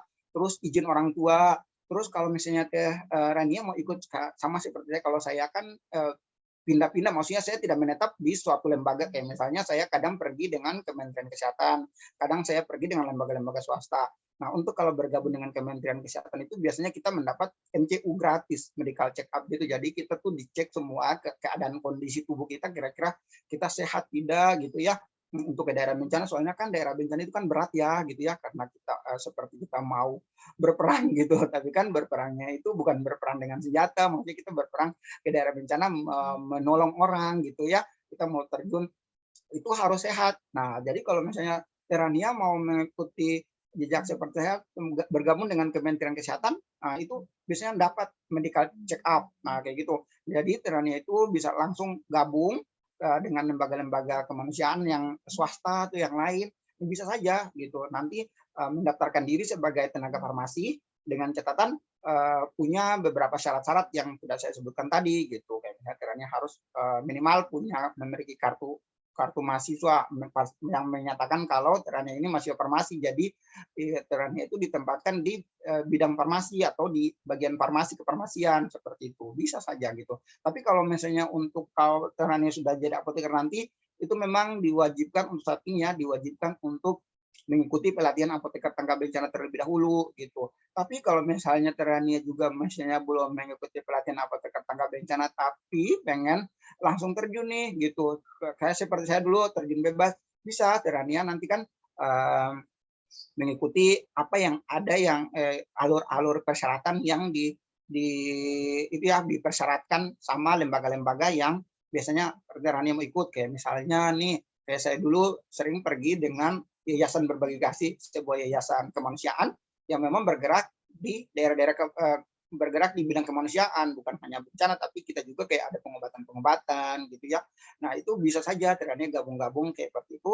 Nanti Terania sambil ikut kalau ada pelatihan-pelatihan bisa ikut gitu. Jadi pelatihan-pelatihan itu bisa mendapatkan sertifikat yang bakal diakui gitu ya sama pemerintahan mungkin sama lembaga-lembaga. Ada tuh lembaga-lembaga besar biasanya mereka merekrut tenaga itu yang benar-benar dianggap sudah expert gitu ya, kayak harus minimal punya sertifikat pelatihan. Nah kayak gitu. Kalau untuk saat ini sudah banyak yang tertarik ya untuk Teh Rania dan Teh Viva dan teman-teman ketahui. Jadi itu sudah banyak yang berminat gitu ya, kayak misalnya kemarin di Wisma Atlet itu banyak banget farmasi yang baru-baru lulus, teman-teman apoteker yang baru lulus kan otomatis mereka sambil cari kerja gitu ya. Jadi untuk memperdalam pengalaman dulu biasanya mereka langsung mendaftar di Wisma Atlet gitu. Nah syaratnya seperti itu mereka harus kayak misalnya pada sesi wawancara mungkin mereka ditanyakan tentang pengalaman mereka pada saat jadi mahasiswa ikut kegiatan kemanusiaan apa saja. Nah itu sebagai salah satu nilai tambah juga ternyata untuk menjadi perekrutan atau calon rekrutmen untuk masuk di Wisma. Kalau kayak itu persyaratannya dulu seperti itu. Tapi kalau di lembaga-lembaga kemanusiaan yang mau ke daerah bencana itu biasanya harus ditanyakan tentang kondisi keadaan kita, kayak misalnya dapat surat kesehatan dari dokter terlebih dahulu, persetujuan orang tua itu yang sangat wajib gitu. Nah, seperti itu Teh. Mungkin ada lagi? Atau Baik, Pak, Terania ada terima mau menambahkan? kasih. Sudah terjawab ya Tehrania ya? Sudah, terima kasih ya, Oke, Pak. selanjutnya ini ada nih dari Nisa. Ada dari Nisa, saya bacakan dari kolom chat ya Bapak ya. Ya, Sebentar. Selamat siang Pak, saya Nisa, izin bertanya Pak, untuk kejadian bencana pasti ada saja peristiwa atau pemandangan di sana yang menimbulkan emosi seperti sedih, iba, dan sebagainya. Bagaimana caranya agar sebagai relawan bencana kita tetap bersikap profesional dan tidak terbawa emosi di sana? ya. Nah, itu makasih Teh Nisa, pertanyaannya bagus sekali. Itu pertama-tama saya memang suka terbawa emosi juga. Waktu saya ke Lombok ya, untuk Teh Nisa dan Teh Viva dan teman-teman yang lain ketahui, itu pada saat Lombok itu pertama kali saya terjun ke daerah bencana Lombok, dan itu hari ini bencana malamnya itu kita sudah terbang ke sana menggunakan Hercules gitu ya, dari Halim kita terjun langsung ke Lombok dengan Hercules, dan pada saat datang sana tahu Teh Viva, saya itu melihat mayat gitu ya, lihat rumah-rumah yang baru runtuh kayak gitu, otomatis itu kan sangat terbawa ya ke emosional saya gitu ya, pasti kita sangat sedih gitu. Tapi tujuan lagi nih kita berdamai dengan diri kita gitu ya. Kalau saya dulu tuh saya fokus, saya datang sini kan mau bantu orang gitu ya. Kalau saya sedih, otomatis orang juga yang ada di dalam bencana otomatis bakal lebih sedih lagi gitu. Nah, jadi saya harus berdamai dengan diri saya. Walaupun saya sedih, saya tidak boleh menunjukkan kesedihan saya di depan orang-orang yang kita mau bantu gitu. Nah, jadi pada saat kita lihat mayat nih, ya ampun, itu tuh pasti dengan sendirinya tuh kita pasti menangis teman-teman pada saat lihat mayat bertebaran di jalan-jalan, atau pada saat lihat rumah pada runtuh gitu, otomatis itu sangat sedih.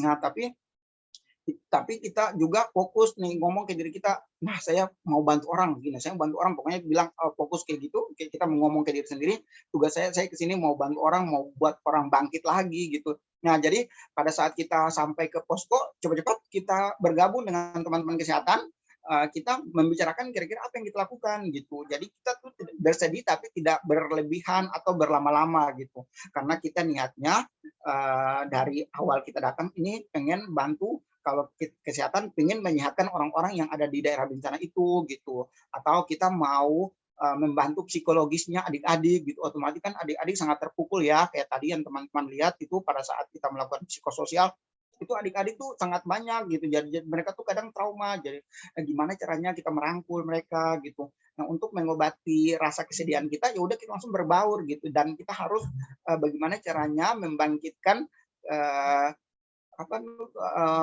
membangkitkan semangat untuk teman-teman di daerah bencana itu gitu. Jadi kalau saya kemarin tuh saya kan suka buat kayak vlog gitu. Jadi saya ajakin tuh adik-adik di daerah bencana, halo guys, gitu-gitu, ajakin ngomong-ngomong seperti itu kayak vlogger-vlogger gitu. Jadi kan yang sedih-sedih itu bisa semangat lagi, bisa senang lagi. Teman-teman tahu selama di Lombok itu saya setiap ke daerah bencana tidak bisa cepat, minimal 1-2 bulan gitu ya teman-teman. Jadi untuk membangun chemistry itu benar-benar gitu loh. Jadi waktu di Lombok itu saya 2 bulan di sana, otomatis 2 bulan itu cukup lama kan teman-teman, 60 hari. Nah, itu bagaimana caranya kita bisa, saya sama teman-teman saya itu setiap hari kita harus berbaur dengan warga. Jadi kayak misalnya kita melakukan pengobatan nih, kan itu otomatis ada jadwal istirahatnya kan, tidak selamanya kita di posko terus kayak gitu. Nah, jadi pada saat jadwal istirahat kita mengambil jadwal istirahat, kita cepat-cepat tuh ke posko-posko pengungsian gitu. Kalau saya sama teman-teman saya langsung berbaur bermain dengan adik-adik di posko. Kalau yang ibu-ibunya biasanya kita suka main ke dapur gitu ya, kayak iseng aja minta tolong dibikinkan telur dadar mungkin. Nah, itu tuh mereka tuh sangat merasa kayak kita tuh menghargai mereka gitu. Jadi kayak mereka tuh bisa melupakan kesedihan mereka gitu. Nah, orang biasa kan teman-teman tahu kayak misalnya kalau misalnya teman-teman kayak kemarin mungkin teman-teman pernah mengikuti KKN di daerah terpencil gitu ya, pada saat kita kuliah kan otomatis kan ada KKN gitu kan. KKN kayak kalau saya dulu KKN reguler itu biasanya ke daerah terpencil. Nah, teman-teman bisa lihat tuh ke daerah terpencil kayak gimana penyambutan mereka gitu ya. Nah, kalau misalnya kita kayak meminta sesuatu atau kita berbaur itu mereka sangat senang sekali, sama seperti ke daerah bencana gitu.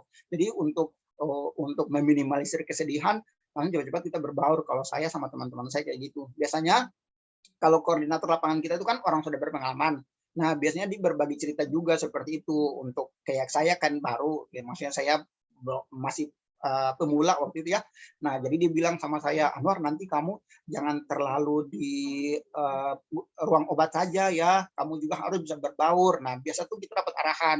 Jadi sebelum kita memulai aktivitas pagi, biasanya kita tuh ada sarapan dan itu kayak mengevaluasi dan kira-kira apa yang harus kita lakukan. Nah, itu nanti tugasnya itu dibagi-bagi sama koordinator lapangan itu gitu untuk Teh Afifah dan teman-teman ketahui. Jadi kita saya tidak stay di farmasi saja atau di ruang obat saja. Saya diwajibkan untuk berbaur dengan masyarakat-masyarakat yang ada di dekat kita gitu. Kalau di daerah bencana gitu kan biasanya kalau misalnya rumahnya runtuh otomatis ada bangun tenda besar gitu ya. Nah, kita bisa main-main ke situ untuk sekedar kayak mengajak bernyanyi gitu. Kalau saya dulu itu pas hari World Pharmacy Day atau hari apoteker sedunia, saya inisiatif untuk membagikan obat-obat cacing. Nah, jadi di situ juga tuh ada permainan-permainan kayak games gitu. Nah, itu tuh untuk merubah sedikit kesedihan kita dan teman-teman yang ada di daerah bencana itu untuk bergembira gitu. Itu tipsnya kalau dari saya dulu. Seperti itu. Mungkin ada tanggapan? Oke, baik Bapak. Dari Nisa, apakah sudah terjawab dengan puas jawaban dari Bapaknya? Baik, untuk teman-teman ada yang ingin ditanyakan lagi? Ada lagi nih Pak, Nur Hayati. Iya, iya. Sebentar, saya bacakan ya Pak ya. Selamat siang Pak, saya Nur Hayati, izin bertanya, apakah menjadi apoteker tanggap bencana akan ada sanksi jika melakukan tugas melebihi etik apoteker meski dalam keadaan darurat? Misalnya, apoteker dalam keadaan darurat melakukan perawatan pasien layaknya seperti teman-teman perawat, atau dapat memberikan obat keras tanpa resep dokter kepada pasien yang datang ke posko pengobatan langsung dikarenakan dokter yang bertugas sedang tidak berada di sekitar tempat posko atau sedang mobile medik. Medik, ya. Yes. Ya biasanya kalau kayak gitu, kalau di daerah bencana, karena kita kalau saya ya biasanya pergi-pergi ke daerah bencana itu kan kita punya tim dan tim itu ada koordinator kita. Nah biasanya tuh kita dibagi-bagi tugas. Kayak misalnya nih yang tadi kita mau memberikan obat tapi dokternya tidak ada. Biasanya itu kalau saya hubungi dokter melalui telepon gitu ya.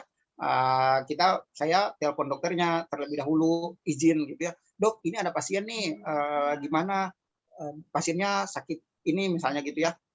Pasiennya ada luka, tiba-tiba kayak luka itu kan harus butuh antibiotik kan, dan antibiotik itu harus dengan resep dokter gitu ya.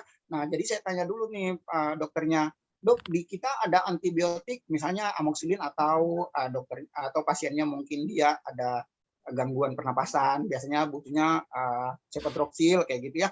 Nah, tanya dulu nih sama dokternya, dokter bisa tidak saya berikan ini antibiotik gitu ya, kayak menceritakan tentang kondisi keadaan pasiennya. Nah, kalau misalnya biasanya tuh kalau misalnya dokter penasaran, biasanya dokter mau lihat dulu keadaan pasiennya. Kadang dokter bilang ke saya, ditahan dulu ya pasiennya seperti itu. Maksudnya ditunggu dulu sebentar gitu. Kayaknya nanti tunggu sebentar lagi dokter akan tiba, nanti baru dokter periksa gitu. Nah, biasanya kayak gitu kalau misalnya saya koordinasi dengan dokter, jadi pasiennya tuh saya ajakin ngobrol dulu. Jadi teman-teman tuh kita bisa mengalihkan pasien gitu ya. Nah, jadi pasien itu kadang kan mereka kayak tersugesti gitu ya. Kadang tuh mereka suka minta obat sendiri gitu kan. Apalagi pasien-pasien awam gitu ya. Ya kayak misalnya mereka tuh pernah dapat obat antibiotik misalnya amoxicillin, dia pengennya amoxicillin terus. Kadang sakit apa batuk minumnya amoxicillin gitu kan. Mereka tuh suka tersugesti. Jadi saya tuh biasanya ajak pasien ngobrol bercerita ya apa saja gitu ya. Kita maunya kayak mengulik-ngulik gitu. Pasiennya kayak misalnya tanya keadaan di daerah bencana itu lagi musim apa atau bagaimana keadaan rumahnya tuh atau bercerita tentang pada saat mengungsi itu kemarin gimana. Nah, jadi kita tuh bisa merubah pasien itu sikapnya itu untuk sambil menunggu dokter gitu kan. Jadi dokter sambil di jalan juga kita sambil mengajak bercerita. Kalau saya dulu seperti itu gitu. Jadi kalau sanksi sih dari saya ikut sampai sekarang belum pernah ada sanksi karena otomatis saya juga bekerja sesuai dengan alur-alur gitu ya, dengan apa namanya itu kita punya SOP juga gitu. Jadi standar operasional di daerah bencana tuh saya pegang juga gitu. Kayak misalnya harus kayak begini, saya tidak bisa menyuntik gitu ya. kalau misalnya ada oplosan buat obat racikan, obat campur yang steril, biasanya itu saya minta bantuan ke rumah sakit, teman-teman rumah sakit. Jadi saya tidak bisa mencampur obat steril di posko karena kan tidak steril gitu ya, atau alatnya juga tidak memadai. Nah, biasanya itu saya minta bantuan ke rumah sakit terdekat gitu ya. Nah, jadi saya melakukan sesuatu tuh dengan standar operasional juga gitu, dengan SOP yang ada kayak gitu. Jadi untuk saat ini saya belum ya, mudah-mudahan tidak melanggar aturan gitu ya. Nah, untuk kalau misalnya psikososial, biasanya itu teman-teman dari psikolog itu mengajak kita, tapi dengan syarat kita itu memberi trauma healing dengan ilmu kita gitu. Kayak yang saya lakukan, saya ajarin lagu 5O atau saya mengenalkan golongan-golongan obat gitu. Tapi kalau misalnya untuk tugas-tugas perawat kayak misalnya tensi, otomatis kalau tensi digital kita masih bisa kan ya. Nah, gitu masih bisa bantu kalau tensi digital, tapi kalau suntik-suntik itu saya tidak bergabung. Maksudnya saya tidak mengambil tugas orang atau tugas tenaga kesehatan lain gitu. Kayak misalnya teman-teman perawat minta tolong, Anwar minta tolong dong bantu tensi, tapi tensinya tensi digital. Nah, gitu itu saya bisa pasang kayak gitu dan saya bisa menjalankannya kayak gitu. Tapi tetap dikontrol sama teman-teman perawat atau teman-teman dokter gitu. Nah, untuk kayak misalnya obat-obat keras gitu, biasanya saya hubungi dokter. Saya tidak bisa memberikannya, tapi saya menghubungi dokter terlebih dahulu, koordinasi dengan dokter terlebih dahulu untuk tidak terjadi miskomunikasi atau bentrok gitu ya teman-temannya. Jadi kan teman-teman dari tenaga kesehatan lain juga merasa dihormati nih atau dihargai gitu ya sama kita. Jadi teman-teman dari perawat atau teman-teman dokter juga kalau misalnya mereka mau ambil obat, mereka tuh tidak bisa langsung asal-asal ambil gitu. Harus atas persetujuan saya, kalau di posko saya ya, di posko kita seperti itu. Jadi itu kita saling menghargai satu sama lain, otomatis kita aman-aman saja selama. Jadi selama 2 bulan itu tidak ada bentrok. Memang percecokan itu ada ya, tapi kalau di kita itu setiap punya masalah harus diselesaikan sebelum kita tidur, biasanya seperti itu. Jadi untuk selama ini sih belum ada kayak yang kita lewatin hal-hal yang tidak diinginkan tuh belum terjadi. Mudah-mudahan sih jangan ya kayak gitu. Seperti itu teh. Baik, terima kasih Mungkin Bapak ada tanggapan? jawabannya. Tadi dari pertanyaan dari Teh Nurhayati. Gitu. Ya. Selanjutnya ada lagi nih Pak dari Teh Prilly. Jadi dia Ya. menanyakan apakah Pak pada saat mengunjungi daerah bencana yang terpencil ada obat yang tidak ada atau kurang? Kalau seperti itu bagaimana Pak solusinya? Oh iya, bagus banget pertanyaannya. Makasih Teh Prilly. Nah, jadi untuk Teh Prilly, Teh Pipa dan teman-teman calon apoteker handal dari Unpad nih ketahui. Jadi sebelum kita ke daerah bencana itu, ke daerah terisolir itu biasanya ada tim yang melakukan asesmen terlebih dahulu ke sana gitu. Jadi kayak misalnya hari ini kita sudah melakukan penjadwalannya untuk besok atau 2 hari yang akan datang kita harus ke daerah terpencil ya untuk melakukan mobile medik.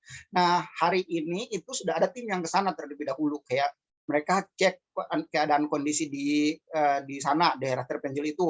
Kira-kira yang mereka butuhkan apa gitu ya. Terus penyakit-penyakit yang mereka derita apa gitu. Terus bantuan-bantuan. Jadi kita tuh berangkat ke sana biasanya tuh bukan hanya tim kesehatan saja, tapi juga ada tim-tim lain kayak misalnya tim dari SAR mungkin untuk pencarian korban yang ada di daerah terpencil itu, sama tim-tim yang berbagi bantuan sembako. Nah itu tuh biasanya kita sekali pergi itu banyak rame, jadi sekaligus mereka tuh melakukan asesmennya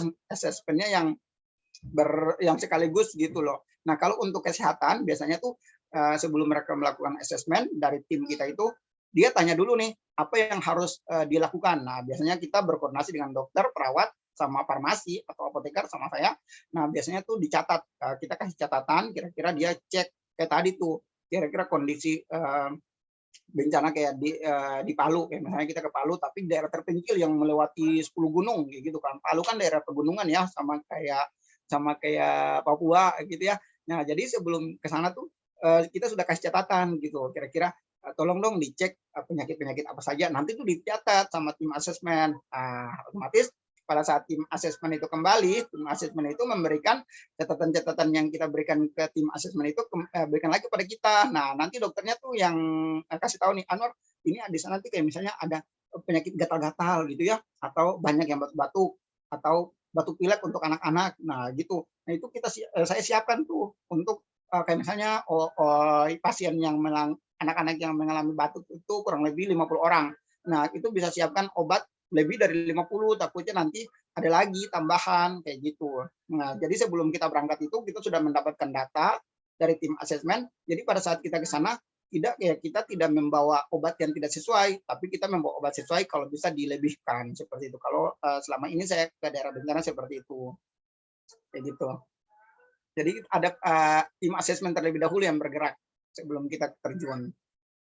Ya berarti emang Takutnya sudah gitu salah bawah. ya berarti sudah ada pengecekan terlebih dahulu ya Pak ya sebelum Iya, melakukan ke lokasi ya Pak ya. iya Nah, seperti itu.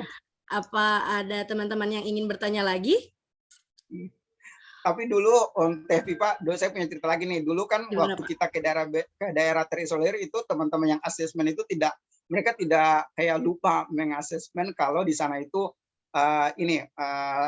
petani persawahan gitu ya yang menanam padi. Jadi pada saat kita datang bawa beras kurang lebih 20 karung beras gitu, ternyata di sana tuh menghasilkan padi. Ya udah bagaimana caranya biar beras itu tetap tinggal? Kita bilang begini, ya udah kita tukar beras yuk. Ini beras dari kota, kita ambil beras dari kampung. Jadi waktu itu kita tukaran beras. Jadi karena di sana ada beras merah, jadi kita ambil beras merahnya dia. Jadi beras yang kita bawa tetap kita kasih gitu ya. Jadi tapi maksudnya untuk tidak membuat mereka tersinggung, kita bilang aja coba dong ini beras dari kota gitu-gitu aja kita alasannya. Seperti itu. Tapi kalau yang untuk pengobatan biasanya ada asesmen terlebih dahulu. Jadi kita tidak salah bawa obat atau bawa alkes atau tidak. Jadi dokter juga sudah tahu obat-obat alat-alat yang dibawa untuk penanganan penyakit yang ada di daerah tersebut. Oke, Mungkin ada Bapak. lagi? Mungkin ini ada beberapa pertanyaan dari saya sendiri. Saya Ya, juga sangat kepo dalam materinya.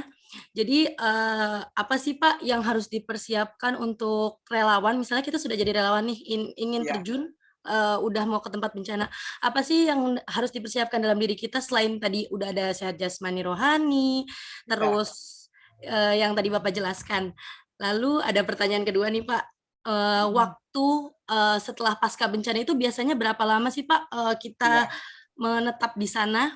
Dan ya. yang ketiga, apakah ketika kita menjadi relawan dan ingin ke lokasi atau ke daerah tanggap bencana ini, apakah ada biaya operasional yang kita keluarkan, Pak? Apa sudah di cover semua oleh dinas gitu? Lembaga gitu ya. Ya, atau lembaga. Terima kasih, Ya. Bapak.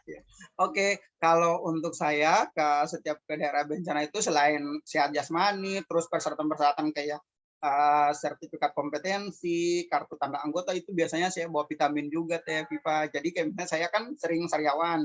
Nah, untuk menghindari atau kekurangan vitamin yang saya butuhkan, biasanya saya bawa beberapa vitamin untuk saya konsumsi kayak gitu atau untuk obat-obat sariawan itu biasa saya bawa untuk diri saya gitu ya. Sama makanan gitu ya. Biasanya kan di daerah bencana kan makanan harus apa saja gitu ya. Nah, tapi kita juga dibebaskan sama lembaga kita untuk kita bawa sedikit amunisi buat kita gitu. Kayak misalnya mungkin teman-teman pengennya makan coklat. Kalau daerah bencana otomatis tidak ada kan coklat-coklat kayak misalnya teman-teman pengen coklat tapi tidak ada di sana soalnya kan daerah bencana gitu ya. Nah, biasanya itu kita bisa bawa kayak gitu, maksudnya diperbolehkan untuk kita bawa-bawa kayak makanan seperti itu. Vitamin-vitamin yang memang kita sering konsumsi. Nah, itu biasanya saya bawa itu. Terus kalau di apa tadi Teh yang kedua? Waktu dari Oh iya waktu. bencana tersebut Nah, berapa ya lama? kalau waktu itu biasanya paling cepat itu untuk penugasan dari setiap lembaga itu 7 sampai 10 hari gitu. Itu bisa diperpanjang. Kalau di Wisma Atlet, kalau untuk relawan COVID itu sebulan kontraknya. Nah, jadi kalau misalnya sebulan kita ada evaluasi kayak raport juga. Kalau di Wisma kemarin kita ada raport.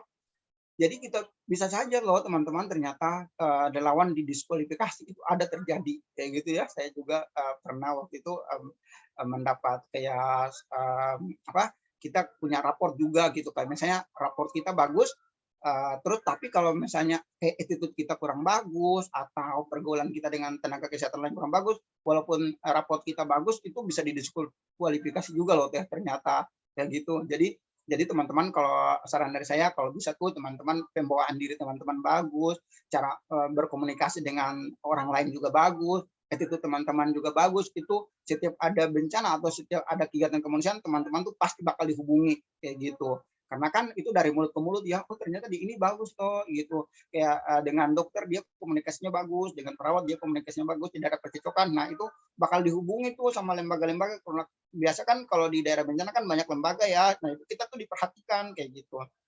Nah, untuk kayak misalnya kalau kita ke daerah bencana kira-kira di cover, iya ada gitu ya. Kalau misalnya dari Kementerian Kesehatan biasanya ada itunya, ada kayak fee-nya gitu ya, ada kayak uang fee-nya, kayak misalnya di perekrutan dari Kementerian Kesehatan untuk tenaga kesehatan di Wisma Atlet itu ada kayak gajinya gitu, kita digaji juga. Kalau untuk ke daerah bencana kayak ke lembaga-lembaga besar itu biasanya ada juga, jadi itu tuh ditanggung semuanya teman-teman, kayak misalnya biaya hidup di sana selama berapa hari, kayak makan, nah kayak gitu. Biasanya kita dikasih waktu 7 sampai 10 hari. Kira-kira kalau misalnya kita mau perpanjang, misalnya Teh Viva nih mau ke daerah bencana dan mau memperpanjang diri, saya masih mau masih betah, saya masih mau di sini gitu.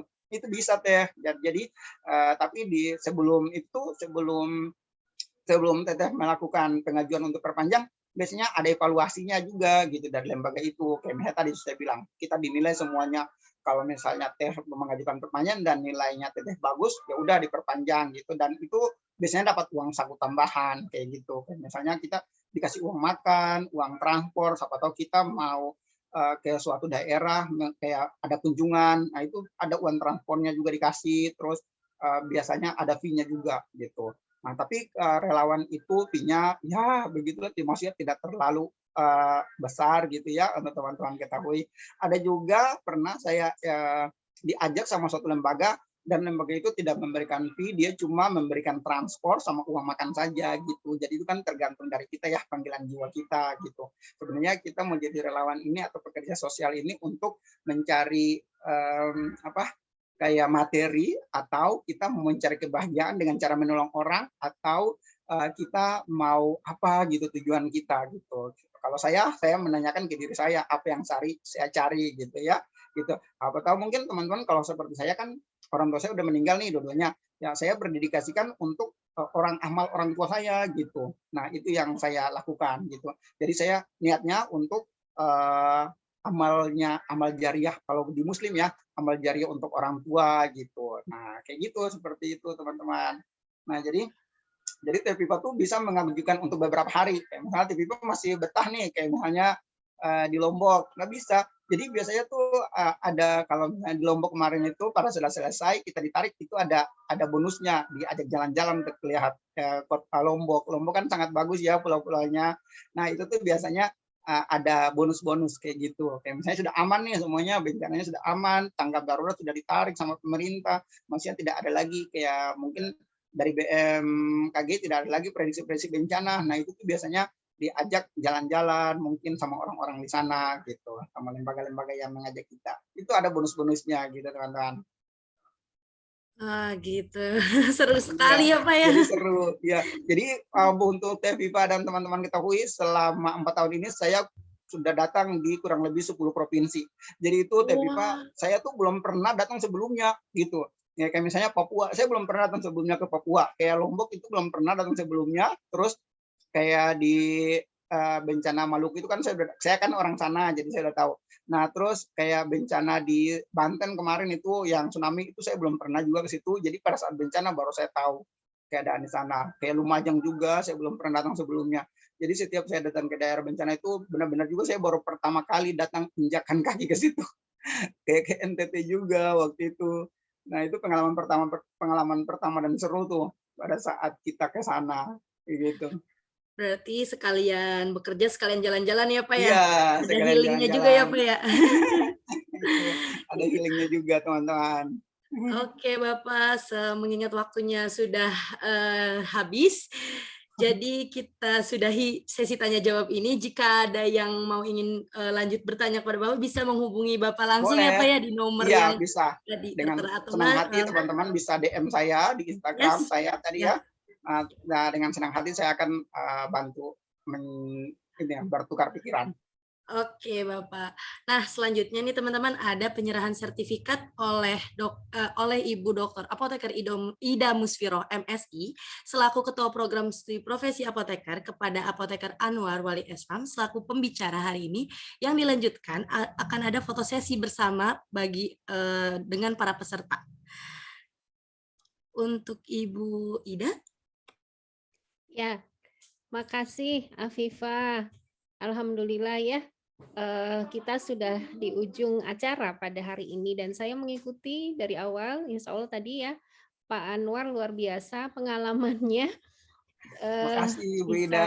menjadi inspirasi buat teman-teman mahasiswa yang sekarang ini sedang masih membangun mimpi ya Pak Anwar ya, jadi ini juga bisa memberikan inspirasi tadi untuk bisa mewujudkan teman-teman memilih kemana sebenarnya nanti yang akan dijalani teman-teman dalam memilih pekerjaan kefarmasian. Tentunya tadi ya jiwa sosial kita untuk mau terjun dalam apoteker tanggap bencana jiwa sosialnya harus sangat besar dan tentunya sangat diharapkan oleh pemerintah, di mana di sini peran apoteker menjadi salah satu tenaga profesi kesehatan ya yang bisa berperan atau ikut terlibat di dalam membangun kesehatan masyarakat terutama di daerah bencana. Nah, Pak Anwar, saya tadi menyimak tapi Pak Anwar belum bercerita bagaimana pengalamannya ketika bekerja atau bertugas di rumah sakit Wisma, rumah sakit darurat ya. Nah, coba sedikit mungkin 3 menit ya Afifah minta waktunya. Boleh. Wisma Atlet ya, di Wisma Atlet. Bagaimana Pak Anwar?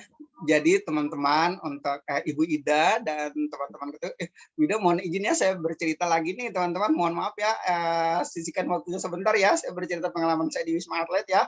Nah jadi di Wisma Atlet itu sebelum saya masuk Wisma Atlet itu bulan Maret itu kan COVID masuk Indonesia ya, Ibu Ida dan teman-teman ketahui. Nah itu tuh saya langsung direkrut sama Relawan Indonesia Bersatu. Nah Relawan Indonesia Bersatu itu di bawah koordinator Pak Sandiaga Uno waktu itu. Nah di situ tuh karena saya udah sering ke daerah bencana, jadi saya dihubungi sama teman saya dokter yang benar-benar butuh apoteker untuk COVID, penanganan COVID, karena awal-awal kan banyak yang mungkin teman-teman apoteker takut gitu. Waktu awal-awal kan COVID ini seperti kayak ngeri sekali gitu ya, Ibu Ida dan teman-teman ya. Nah jadi itu dari tim Relawan Indonesia Bersatu itu rekrut beberapa apoteker, tapi karena mereka mungkin ada keperluan lain atau tidak bisa untuk ikut, jadi saya direkrut nih situ ceritanya waktu itu. Nah jadi bulan 3 itu saya direkrut sama Relawan Indonesia Bersatu untuk keliling Jabodetabek. Jadi kita tuh ke Bekasi, ke Bogor, ke Tangerang gitu ya, ke Jakarta untuk melakukan rapid test gratis waktu itu teman-teman. Karena kan waktu dulu-dulu tuh masih pakai rapid ya teman-teman ya, rapid test gitu ya untuk mengetes. Jadi habis itu saya juga tuh gabung dengan Dinas Kesehatan DKI sebagai ini tenaga apa tuh waktu itu jadi tuh saya di COVID itu sebagai tenaga untuk mengajak orang-orang untuk tes COVID atau rapid atau swab gitu, karena dulu-dulu kan sangat orang sangat takut ya. Nah tiba-tiba saya direkrut lah sama Kementerian Kesehatan untuk bergabung dengan tim kesehatan di Wisma Atlet. Nah hasil dari Indonesia Bersatu kita melakukan rapid test massal itu di Wisma Atlet. Nah sudah gitu saya masuk nih ke Wisma Atlet. Jadi pas masuk di Wisma Atlet itu ada sebagian tes dan ininya juga teman-teman, kayak serangkaian MCU-nya gitu. Jadi kita diajak di kantor Kementerian Kesehatan untuk melakukan medical check up. Teman-teman tahu waktu itu ada juga yang sudah masuk tapi dipulangkan gara-garanya dia tidak sehat gitu ya. Jadi teman-teman kalau misalnya teman-teman pengen ke daerah bencana, teman-teman harus ini nih sering-sering lah untuk mengecek kesehatan teman-teman gitu ya. Kira-kira teman-teman sehat tidak gitu. Kalau di Wisma Atlet dulu sangat ketat ya teman-teman, karena kita ada MCU-nya, kalau misalnya siapa yang tidak sehat itu dipulangkan, tapi dibiayai juga sama Kementerian waktu itu. Nah kebetulan saya termasuk salah satu yang sehat gitu ya, yang MCU-nya bagus, hasil MCU saya bagus. Nah, jadi waktu itu saya direkrut, masuklah ke Wisma, dan di Wisma itu ada pemilihan-pemilihan untuk menjadi tim kesehatan yang terlibat dengan LIPI, tim peneliti. Nah kebetulan saya juga nih teman-teman salah satu apoteker yang diajak bergabung dengan tim peneliti LIPI, salah satunya itu ada Prof. Julius juga waktu itu. Nah jadi yang video yang saya buat tadi itu pada saat kita melakukan VCT bersama dengan tim kesehatan dokter, tim kesehatan lain, dokter dan perawat untuk visit pasien LIPI, pasien yang kita teliti, penelitian itu teman-teman. Jadi sudah gitu di Wisma itu untuk teman-teman ketahui, kita itu bukan bekerja cuma di belakang meja. Biasanya kan teman-teman farmasi yang orang-orang lihat paling cuma di belakang meja ya teman-teman ya, yang bekerjanya cuma layani resep gitu. Ternyata di Wisma itu kita juga diikut sertakan dalam visit loh teman-teman. Jadi kita tuh keliling dari lantai 1 sampai lantai terakhir gitu ya untuk melakukan kunjungan dengan dokter dan pasien gitu teman-teman. Jadi kalau ada yang beranggapan teman-teman farmasi ini cuma di belakang layar gitu ya, cuma melayani resep gitu ya, itu tidak benar. Jadi kita juga ada beberapa teman yang terpilih untuk melakukan riset bersama-sama dengan teman-teman dokter sama teman-teman perawat juga teman-teman waktu itu. Nah itu salah satunya saya juga diajak di situ, dan saya di Wisma itu sempat mendapat penghargaan dari Kementerian Kesehatan dan Kementerian Riset dan Teknologi yang tadi teman-teman itu di situ di Wisma. Nah nanti di Wisma itu ada perekrutan lagi tuh kemarin untuk ke Surabaya, Rumah Sakit Universitas Airlangga, karena kan waktu itu Surabaya sempat zona merah ya teman-teman ya, untuk teman-teman ketahui. Nah itu salah satunya saya juga tuh teman-teman dikirim ke sana. Nah jadi seperti saya bilang, kalau misalnya di Wisma itu ada beberapa penilaian seperti attitude, tingkah laku, terus kita bekerja itu kayak misalnya kita pakai hazmat nih. Hazmat itu kan sekali pakai dan tidak boleh boleh dibuka-buka. Nah, kayak gitu. Nah, kalau misalnya kita dinilai bagus, kayak kita tetap menjaga kayak misalnya hazmat yang kita pakai ini kita tidak macam-macamin gitu ya. Itu ada salah satu nilai plusnya juga, penilaian juga. Tapi di Wisma itu kita dibebaskan untuk menulis-nulis di hazmat kita loh ternyata teman-teman. Jadi teman-teman kalau misalnya dulu di Wisma, kalau yang sudah berkeluarga ada yang tulis tentang istrinya, suaminya gitu ya. Kalau saya biasanya tulis ya apoteker saja gitu, kayak gitu-gitu. Kebetulan kan belum baru keluarga nih, jadi saya tulis kayak profesi kita gitu. Nah terus di Wisma itu kita bisa ketemu dengan teman-teman perawat, teman-teman dokter dari segala penjuru. Kayak di Wisma itu semuanya ada, dari Sabang sampai Merauke semua tenaga kesehatan ada, kayak gitu teman-teman. Itu yang serunya kayak gitu. Walaupun pertama-tama panas ya teman-temannya, itu hazmat sangat panas gitu ya. Kalau awal-awal kan belum ada alat yang memadai kayak AC gitu, awal-awal belum ada, tapi kelamaan-kelamaan dibenahi jadinya ada gitu ya. Terus saya juga pernah mengalami merasakan Idul Fitri sama Idul Adha di Wisma karena saya seorang Muslim. Jadi saya juga pernah merasakan tuh hari raya di Wisma Atlet teman-teman. Itu sedih sekali, sedih banget gitu ya teman-teman ya. Nah kita tuh sholatnya pokoknya kalau misalnya tugas kita ya tetap kita menjalankan tugas kita gitu. Kayak misalnya jam sholat ya kita ganti-gantian dinasnya gitu. Saya sholat dulu, nanti teman saya yang lain gantian gitu. Itu serunya di situ teman-teman. Seperti itu. Ya, luar biasa pengalamannya, seru sekali Pak Anwar, dan ternyata gitu ya, Pak Anwar juga banyak sekali terlibat di dalam praktek apoteker tanggap bencana ya. Jadi kayaknya sih sekarang kalau misalnya ya, tapi mudah-mudahan Indonesia sudah bebas bencana ya, termasuk bebas pandemi ini segera. Tapi kalau misalnya ada, kayaknya yang kita ingat nanti di situ mungkin ada Pak Anwar gitu ya. Ya, nanti mungkin kalau teman-teman sudah apoteker nih, kalau saya doakan teman-teman semua dulu 100% ya. Nanti teman-teman bisa, kalau misalnya mau bergabung, teman-teman bisa bisa hubungi saya. Nanti saya bisa memperkenalkan teman-teman dengan lembaga-lembaga atau dengan perekrutan dari Kementerian Kesehatan mungkin. Nah, biasanya itu ada share-share dari orang-orang Kementerian Kesehatan untuk mencari kandidat-kandidat farmasi atau apoteker yang mau bergabung gitu teman-teman. Nah biasanya itu mereka hubungi kita untuk mencari kandidat-kandidat yang ingin tergabung dengan Kementerian Kesehatan. Biasanya kayak gitu Ya. ada. Oke, makasih Pak Anwar. Ini luar biasa ya, kita sudah bisa mempunyai jaringan relationship ya, atau apa namanya, mungkin nanti bisa Pak Anwar memperkenalkan teman-teman yang nanti berminat betul-betul untuk terjun dalam apoteker tanggap bencana ini pada komunitas yang bisa membawa mahasiswa ini bisa, atau calon apoteker ini, atau nanti setelah jadi apoteker memperkaya pengetahuan dan pengalamannya. Barangkali tidak langsung terjun, tapi mungkin bisa terlibat dalam webinar-webinar ataupun acara-acara kegiatan secara online gitu ya, atau mungkin pada acara kegiatan pengabdian kepada masyarakat dan sebagainya. Barangkali itu nanti bisa dimulai oleh teman-teman sekalian dengan bisa berkomunikasi langsung dengan Pak Anwar. Makasih Pak Anwar, dan saya juga Makasih tadi banyak Ibu Ida. Titip salam buat Ibu Ajeng ya, Bu Ida. Iya, tadi Bu Ajeng sudah kontak saya, ternyata beliau memang sedang dalam perjalanan dan sampai terlewat gitu, tidak melihat jam kelewat. Tadi saya bilang sudah nggak apa-apa Bu, kita sudah mulai. Dan salam juga dari Prof. Ajeng untuk Pak Anwar.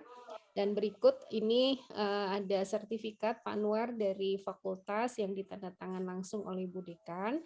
Kami mengucapkan terima kasih sebanyak-banyaknya dan mudah-mudahan ya bisa membawa apa ya, mahasiswa kami juga nanti bisa berperan aktif dalam apoteker tanggap bencana ini. Dan terima kasih banyak Ibu Ida. Mudah-mudahan menjadi bekal mahasiswa kita nanti sukses di dalam masyarakat atau terjun dalam masyarakat. Itu mungkin Pak Anwar, mohon maaf jika di dalam pelaksanaannya ada kekurangan atau kehilafan. Dan saya tadi tertarik dengan pertanyaan dari para mahasiswa kami ya, dan untuk Nur Hayati juga tadi sudah dijawab dengan jelas ya, bahwa intinya dimanapun kita berpraktek maka etika profesi harus tetap dijalankan gitu ya Pak Anwar ya. Jadi dengan cara kita tetap bisa berkomunikasi dengan tenaga profesional lain atau tenaga kesehatan lain, jadi tidak kita bertindak sendiri untuk terkait hal-hal kedaruratan yang memang bukan wewenang kita. Itu saja dari saya. Makasih sekali lagi Pak Anwar, dan saya kembalikan kepada Afifah. Baik, terima kasih Ibu atas penyerahan sertifikatnya. Selanjutnya kita akan melakukan foto bersama. Untuk teman-teman yang belum on cam, boleh dinyalakan kameranya. Di sini ada 4 slide, komando ada di saya ya teman-teman. Oke, kita mulai ya foto bersamanya, 1, 2, 3. Lalu ada di slide kedua, 1, 2, 3. Selanjutnya di slide ketiga, 1, 2, 3. Dan yang terakhir, 1, 2, 3. Ya, terima kasih teman-teman.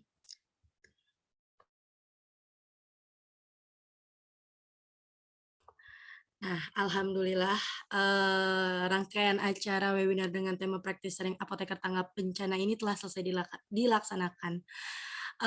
Tetapi ada satu video menarik yang terakhir yang tadi sudah disampaikan oleh Bapak Anwar. Video ini tentang bagaimana pelaksanaan tanggap bencana di lapangan, khususnya di Rumah Sakit Terapung itu.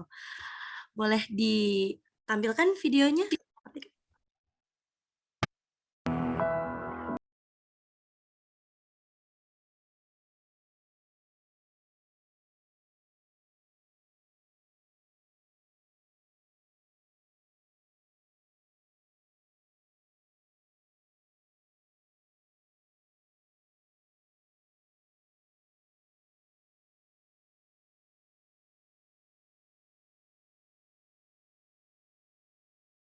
Monitor dengan Rumah Sakit Terapung Kesatria Airlangga.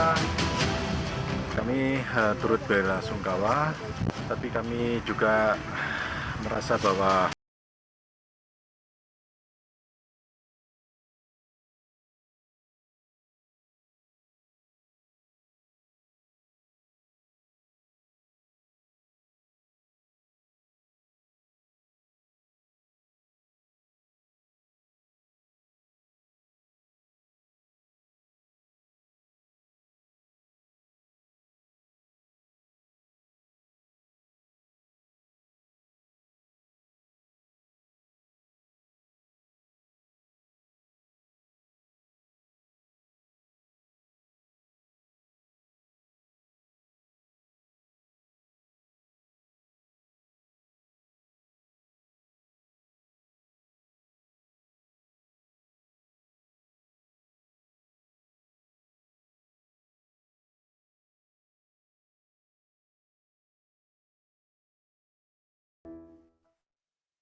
Wow, sangat Semoga menginspiratif videonya sekali. bisa menginspirasi ya, Teh Iya, ya. Pak.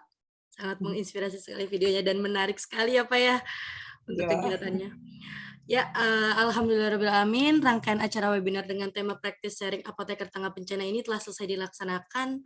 Terima kasih kepada seluruh peserta webinar yang telah membantu menyukseskan acara kami dan tentunya kepada seluruh pihak yang telah membantu dalam persiapan pelaksanaan acara webinar hari ini. Saya mewakili tim pelaksana webinar praktis sharing apoteker tangga bencana, mohon maaf apabila selama pelaksanaan seminar terdapat hal-hal yang kurang berkenan bagi hadirin sekalian.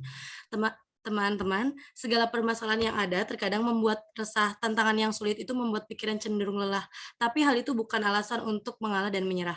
Kami yakin seluruh peserta yang hadir di sini paham betul tentang perangnya masing-masing untuk membantu persoalan yang sedang dihadapi Indonesia, terutama hal-hal yang berkaitan tentang bencana yang terjadi di negeri tercinta ini. Saya beserta tim pelaksana webinar pamit undur diri dan sampai jumpa di webinar selanjutnya. Wassalamualaikum warahmatullahi wabarakatuh. Waalaikumsalam warahmatullahi wabarakatuh. Ini Teh, saya punya sedikit kata-kata nih buat teman-teman nih. Boleh Bapak. Sorry minta izin ya Bu Ida. Boleh Nah, sekali. teman-teman calon apoteker handal dari Universitas Pajajaran, do what you love and love what you do. Lakukan yang Anda cintai, cintai apa yang Anda lakukan. Semangat semuanya. Terima kasih banyak Bapak. Terima kasih Izin Pak izin Anwar, keluar ya. semuanya teman-teman. Boleh, Mangga. Ibu Ida izin live ya Ibu Ida. Iya Pak. Terima Ya kasih banyak. teman-teman makasih banyak semuanya. Sehat-sehat ya Terima kasih semuanya. teman-teman. Assalamualaikum. Assalamualaikum, selamat siang.